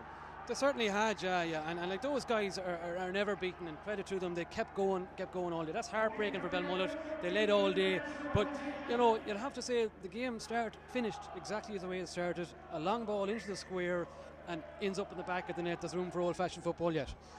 And the players are out there delighted there, as you can see from the scenes on your screen. The players are being asked for the captain and to come over and accept the trophy. And the county final has gone the way of Westport. It's been Pat Holmes at the second attempt with the under-21 team, and you'd have to say that he's done Trojan work this year. Yeah, I mean, like, the under-21 competition is difficult for any group to come together, because it's a short competition. It's very late in the year. You don't get much chance to train or to prepare a team. So literally they've been going from week to week, game to game. But I mean, when you're young, I mean, we had 5 minors out on the pitch there this evening at the finish of the game. Pat Lambert was the last one to come in there at half time and had a turning effect in the game. But you know, it's a credit to everyone involved in the club, really. I mean, we were here a number of weeks ago at a minor county final, and unfortunately we were beaten on the day, but we're up there competing at all levels at the top table, and that's only bodes well for the future. And there's 5 minors on that under-21 team from that panel who took to the field that day. But how much did the 3 games in 8 days benefit as well? Because it was football. It wasn't training, it was football. Yeah, and that's all young guys want. You know what I mean? The number of trainings per game is unbalanced, even at club level, never mind county level, you know. So they all want games, and it was similar last year in the county final run in at the intermediate level. You know, a semi-final goes through a replay, and all of a sudden you have a run of games, you have momentum, and it really feeds into the group, and it builds character. And it's great to see them, you know. They were gutted here a number of weeks ago, the younger lads in particular, and they kept going right to the bitter end there today. It looked like it wasn't going to be their day. The ball just would not go over the bar or into the back of the net, and but eventually, you know, maybe a bit of luck involved, but you know, it goes in, and that's credit for perseverance. Congratulations to Westport, who win the County A final. Belmullet 1-11, Westport 2-10, and we wish them the many congratulations as we hand over to Liam Horn and the end of game. Thanks very much, Tom. Well done. Well, you had earned your keep there this evening. It was thrilling stuff right down to the end. Stephen Carroll and Phil McDonagh went for it. We're still trying to ascertain, have we confirmed the goal scorer? Paul Brady is rushing down there to confirm the goal scorer for us. And but whoever got it, Stephen, it was an incredible finish to that game, because Westport, they hadn't shown great composure. Neither had Belmullet, it must be said. You made the point on a Facebook Live 10 minutes ago, but Westport stole it at the end then. They did. Belmullet turned the ball over there. They had the possession. They had the winning of the game there. They should have kept the ball. I suppose we could refer to that as game management now. Keep the ball in hand. No long balls. Keep the ball in hand. Pass it left or right. Whatever you have to do. Wear down that last few minutes. Well, but unfortunately they went for a long ball out around the midfield. Westport won it and took a swipe at the post there. Dropped short. Brian O'Malley, I believe, leapt into the air. Confirmation. Yeah, midfielder Brian O'Malley, confirmed by Paul Grady. Niall Glue McMenamin has led his team up the steps to accept the trophy. Westport have never won the Mayo Under-21A Championship before. Neither had Belmullet before this evening, so history was destined to be made. But in what fashion? That last-minute goal, the last kick of the game, it wasn't even a kick, the last moment of the game, barred the kick out. Brian O'Malley's goal. That's Seamus Toohey, the Mayo GAA chairman, about to present the cup to Niall McMenamin. And we're going to bring Paul Grady back in. Paul, you started the year in spectacular fashion, and you finished it in spectacular, and you were dramatic then, and you're dramatic again today. Yeah, we were value for money outfit. Good value. We'll always play to the 70 minutes or 70 plus minutes, whatever it is, and credit to them. They kept going. It didn't look like it was going to be their day. You know, the ball just wouldn't seem to go in the back of the net there for the last couple of minutes, but eventually, as I said to your Tom there, you know, the game finished exactly as it started. High ball into the square, ends up in the back of the net. You know, there's room for old-fashioned football yet, Liam. He timed his run beautifully, Brian O'Malley, didn't he? He had a great connection. Because he was in very deep, he came out a bit and he saw the flight of it, read it very well. And when there's a midfielder coming in on top of a goalkeeper like that, very, very difficult, you know. Who were the stars? Who were the heroes, Paul? I'd say, you know, different times, different players stood up. I thought Oisin McLaughlin was very good in the first half. He worked very, very hard all day. Colin Morton was a great outlet for ball all day. I mean, it wasn't his day on the score sheet, but he contributed, you know, hugely. The ball sticks when it goes into him. He works very hard. Second half, you know, Pat Lampard had a big impact at that game when he came in. He was another huge scoring threat in there, and it opened up a bit of space inside for Killian Kilkelly, for Colin Morton, Pat Lampard, you know, and throughout the team, there's different guys. I thought they defended very, very well, worked very, very hard. Second half, I think it was given intensity, and eventually they got there. Well, there they are. Niall McMenamin is the captain, but there's a cast of thousands around him. And there they are, the cup has been hoisted. History for Westport GAA Club in a truly historic year for Westport GAA Club. And if there were any doubts but that they're a coming club here in Mayo, they've been allayed here this evening. They didn't shine in senior football this season, it's fair to say, but they've now added the Mayo Under-21A Championship with a young team as well, Paul. Lots of young minors there. Wasn't their finest hour, but finals often aren't your finest hour. No, finals are there for winning, of course, you know, and as we said already, we pointed out it's a very young team. I think the whole group will be under 21 again next year. There's 5 minors on the team there to finish, you know, and a lot of last year's minors as well. And, you know, some of them have county championship medals to go with All-Ireland club medals this year. You can't ask for more than that, really. You can't. It's a sign of the forging of a fantastic new tradition, if that's not a contradiction in terms, in Westport, where so much work has gone in at underage level and in facility development. With a fabulous clubhouse there, a fabulous setup with pitches, etc. And they are now adding on trophies. And Stephen, while you know they did steal it at the end, and you know that's a bit unfair as well. They were in the game all the way through. It's a great win for them. It's a significant milestone. It's a fantastic achievement. An under-21 title is winning a title at this level. Lads are just about to graduate into the senior team, and maybe those who weren't quite making it. This is going to give them the impetus to stay in there and stay with it. Many of them will be off in college, off in work, and this kind of thing keeps them travelling back across the country week in, week out to the local club. Incidentally, Westport weren't ahead in the whole game until the very last minute, and that's the best time to be ahead, isn't it? Absolutely. I see Fionn McDonough going through there. It was his shot for a point, which ended up with Brian O'Malley connecting. I see the captain, Niall Glue McMenamin, as he's known, coming up there. I see Colin Moran, and the goal scorer, Brian O'Malley, is there as well. And we'll get a shot on those as well too, as they join us here. We'll bring the captain in first, Niall McMenamin. Niall, congratulations. It's what a year and what a win there. Yeah, it's been a fantastic year. Just couldn't write this stuff at the end, like it's unbelievable. Was there a resolve to keep going? Because you were chasing, you never led the whole game until the last minute. Was there a resolve on the field? Were you articulating that? Were you driving on, talking to yourselves about that? Because it wasn't going your way all the way through. No, for sure. A lot, like most of these lads playing senior football, and we've all come from situations like that, being down, just keep driving on. Like against Knockmore, went to a replay, and we just kept plugging away, and then against Claremorris, like just they were huge favourites, but we just kept tipping away and kept plugging it back. And here today, so I can't complain. You started the year winning in Croke Park, you finished the year winning here. As I've been saying to Paul earlier on, both as dramatic as you like. That day you nearly threw it away. Today you came back and you won it. It's been the best year ever. Like you couldn't write it. It's just unbelievable. I'm stuck for words. Like you just don't know what to say. So happy. It's just just honoured to be here for these lads, like collecting trophies, putting in a massive shift, and just so happy. Yeah, you're the first Westport man to lift the Mayo 21 trophy, so congratulations, Niall. You do owe a drink to this man, though. Brian O'Malley. It was never in doubt, was it? No. We stuck to the play game plan. Always have all year. So tell us about when Fionn dropped that ball in. I think Paul, had you been in a little bit early? Had you come out a step or two, or did you come from far out? I made my way in fairly early. I don't venture forward too much, but just happened to be lucky I was in there at the right time. Had you a perfect view of coming across? Yeah, I saw it all the way coming in. I was ready for it to drop. Oh my God, couldn't believe it, I'd say. No, just no words to describe it now. Yeah, huge moment for Westport Club. Another historic first for you. Yeah, it's been a good year now for the club with the intermediate earlier in the year. Should be right lucky enough to be involved in that, three of us. Another one out to lift, so happy out. Have you given any consideration yet where the statue will be erected? Where would you like it put up to you after that? There'll surely be a statue to you now very soon. Right in the middle of the stand, I'll be happy enough with that now. Well done, Brian. Thanks very much. Congratulations. And Colin Moran, who, as Paul described, was a great outlet there. And another man who starred throughout the intermediate run as well. You had to work really hard for that one, Colin. Yeah, we knew coming into the game that Belmullet are a really tough side, and it's really hard to get yards on their defenders. But we knew if we kept going, we had the chances all game. We weren't really taking them, but we felt that if we kept going during the game, that we were going to get these chances towards the end. We never give up. That's what we always knew going through the game. It tested your resolve to the full there, didn't it?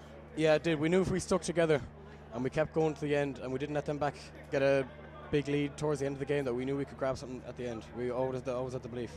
You'd have to spare a thought, I suppose, for Belmullet though in the circumstances. Yeah, we would. They were an unreal team. They're such hard lads to play against, and I'm sure we'll meet them again in the future for more games. Like. So it's been an incredible year for you as well. As we said, you were part of the Croke Park Odyssey as well. A great start to your career. You're what, 19 now? 19 years of age now. Yeah, we're involved in the intermediate during the year. It's been a long year. We can finally have a break now at the end of it, so it was a good year all around.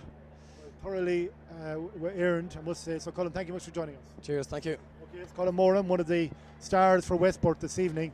I'm not sure we'll get Pat Holmes, the manager, up there. I know Desi is down there trying to fish out Pat Holmes, the team manager. Hopefully he'll be here in a few moments. And a very sweet one for Pat Holmes. Stephen, you were saying all the way through, he does a two-man full forward line, he creates space inside. I know we won't claim the last goal was straight from the training ground, but they were committed to getting around there. Well, it isn't. That's belief to keep in there, keep going to the very final whistle. I mean, that comes straight off the training pitch, and it's a kind of a quality that a well-organised manager would instill in his team.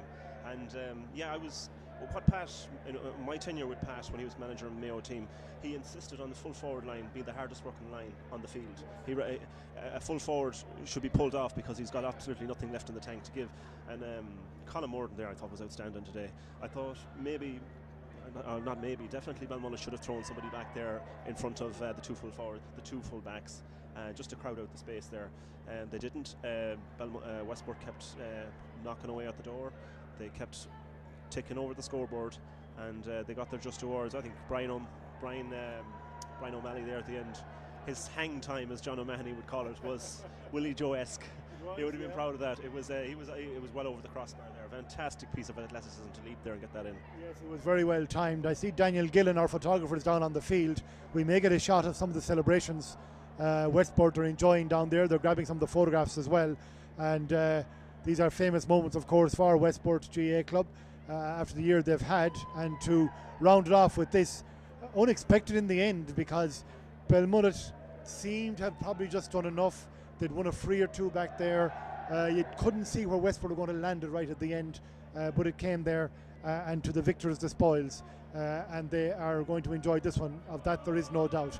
The B final was won by Ballaghaderreen over Davitts.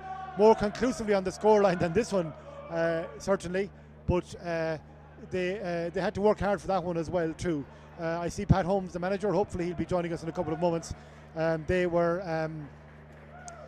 had to fight all the way. They're getting a very big round of applause from their supporters now as they come off the field, and they'll savour this one in Westport. It wasn't the easiest year for them in senior football this year, but that's kind of inevitable maybe after you win an intermediate title and go to Croke Park the long run. I think that's sustained training over 18 months. It's going to take it out of you. I think players suffer from perhaps mental fatigue a little bit, and getting the same level of enthusiasm the next year, even though they're up in senior, it's difficult to do. I think they've done all right, to be honest with you now. They'll be very, very happy with themselves here today now. Here they go down the tunnel with the cup. And Pat has added another title to his collection. National League winner. National Under-21 All-Ireland in 2006, county final, first one with Castlebar in a long time, got them over the threshold there when they were struggling for many years, and he's taken the Under-21s here at Westport all the way to the county final. Okay, and he's joining us here now, and we're going to bring Pat into shot here now as well. Pat Holmes, he's got an entourage with him as well. I don't know, is he the Pied Piper or who exactly is he? Pat, congratulations. Thank you, Liam. Thanks a million. I'm not able. No energy left after that. I'm not able for this anymore. That put years on you, I'd say, did it? It did in some ways, but in other ways, I knew that to keep working. I knew to keep doing the right things, and whatever would be at the end of it would be. And they kept looking away. First 15 minutes, we looked to be out of it or whatever. We kept at it, and we got the breaks. Yeah, and you never got ahead in the whole game, for example. So it was a real test of your resolve this evening. It was, yeah. Belmullet are a fine team. Physically, they were stronger than us, and our goalkeeper made 3 or 4 brilliant saves. So if they'd gone in, the game was probably over. But in fairness to our lads, they kept at it, and in the end, we just stole it. Did you see Brian O'Malley stealing in that time when the ball was dropping in? I didn't even know who had to put the ball in the back of the net. They were all in there, and I just saw it hitting the net, and I saw the referee putting the whistle to his mouth, and I was delighted. I'm delighted for the bunch of lads because they're a great bunch of lads. They obviously have played a lot of football between their college, Rice College in Westport or whatever, Louisburg School, and they've played for Westport, represented Westport all underage, but I don't think they'd ever won a county under-21 title, the club. So from that point of view, I'm delighted for this group of players because they deserved it, because they worked hard. It's been a great year for Westport as well, starting with the Croke Park win and now finishing with this. Oh, absolutely, but the Croke Park win is history.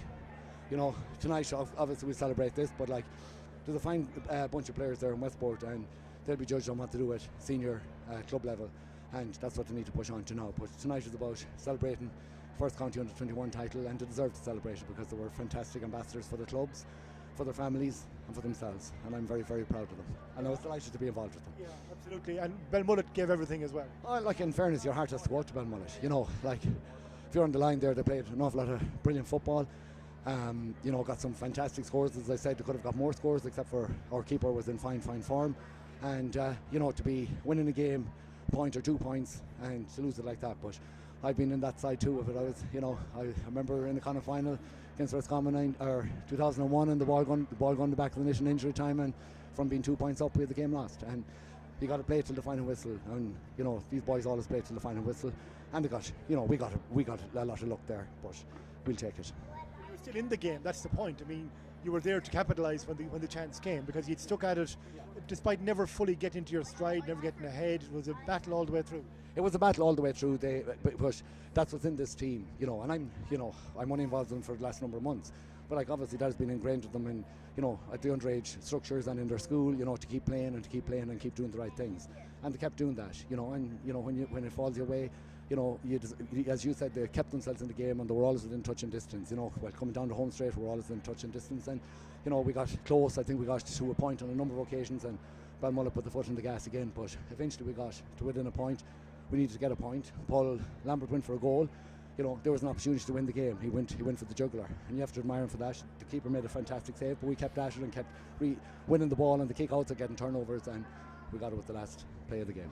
Okay, well, congratulations again, Pat, and enjoy the night. It's a great win for you. Thanks a million, Liam. Thank you very much. Cheers. That's Pat Holmes, who masterminded that victory, as you're saying, Stephen. You just go through the record again. National League winner? National League? That I know of. All-Star, of course, himself. National League winner in 2001. under 21 All Ireland in 2006. I forget what year he won the title with Castlebar, senior title, but it was the first one they had won in quite a while, and they'd been knocking on the door for a number of years. Just Pat that got them over the line in the end. He's got the under 21 senior A or under 21 A title here now today as well. They're the ones I know of. A few Jarlath's accolades as a player as well too, of course. The winner of our second calendar is Christopher Byrne, and we have Keane Conway, Joey Holmes, Tom Holmes and Jamie Holmes. Have you no homes to go to, lads? Westport fans, yeah? Yeah. What did you think of that? It was a good match, yeah. So which three are sons of Pat, I take it? Who's the other one then is Keane Conway. What did you think? Did you think it was gone? No. Never gone? No. God. You thought it was gone. Can you believe it yet? Yeah. Okay. Were you in Croke Park in February? Yeah. Do you play with Westport? Yeah. Okay, well there they are, more stars of the future. Thanks very much, lads. Enjoy the night. I'm sure there'll be bonfires blazing in Westport before too long. It didn't look like there would be. It looked like the title was heading to the barony of Elverys in the hands of Belmullet, but they just couldn't hold on in the face of that last gasp Westport onslaught, which yielded that winning goal by Brian O'Malley.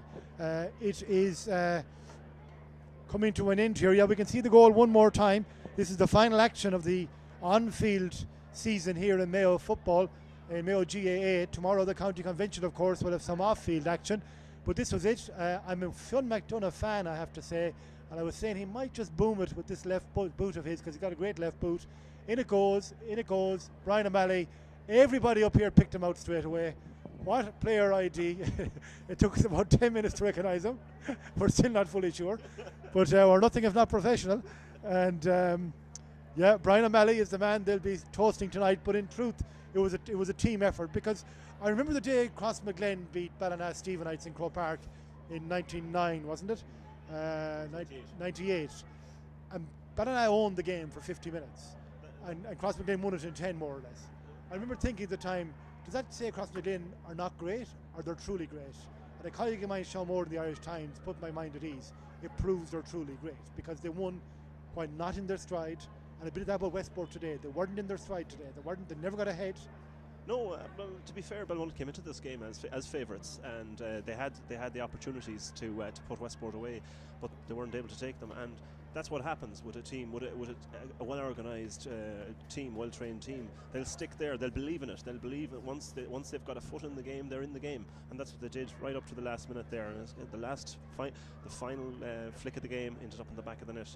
It's a sign of for under 21 lads. It's a great sign of mental toughness at this level. They'll be very. Pat will take a lot of satisfaction from that. Keeping going right to the death. It's a marvellous quality, especially in an underage team. I think the future definitely looks very bright for Westport football if they can keep these lads together for the next number of years.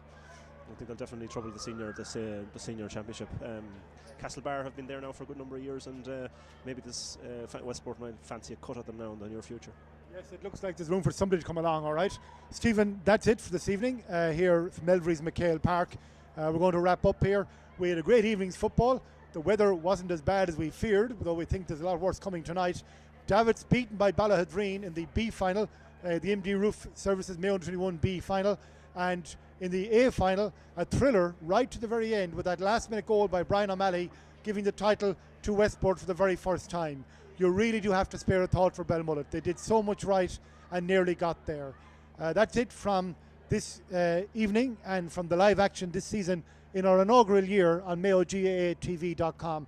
I'd like to thank our team this evening, Stephen Carolan, Daniel Gillen making his debut this evening on camera, alongside David O'Shea and Ger O'Shea.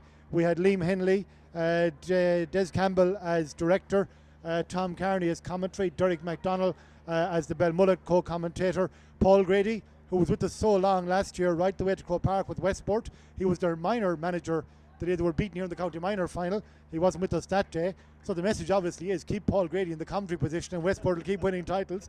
He'll thank me for saying that. And in the first game, our co-commentators Ronan McNamara of Davitts, great Davitts player, and Stephen Drake of Ballaghaderreen. And I hope I haven't forgotten anybody else in that. Damien Brennan from Milltown there helping out as well. down looking at some good football here over the county borders here in Mayo this evening, and Michelle Gillen, who was on makeup this evening here for us this evening too. And that was a very quiet shift this evening, I can tell you. So that's it from MayoGAATV.com. Thanks to everybody who tuned in all year, to the Dowd Media Group who are not here this evening, but to David and Ger O'Shea from Intre Productions who are here this evening as well. Thank you from Elverys MacHale Park. The celebrations tonight will be in Ballaghaderreen and in Westport. Good night.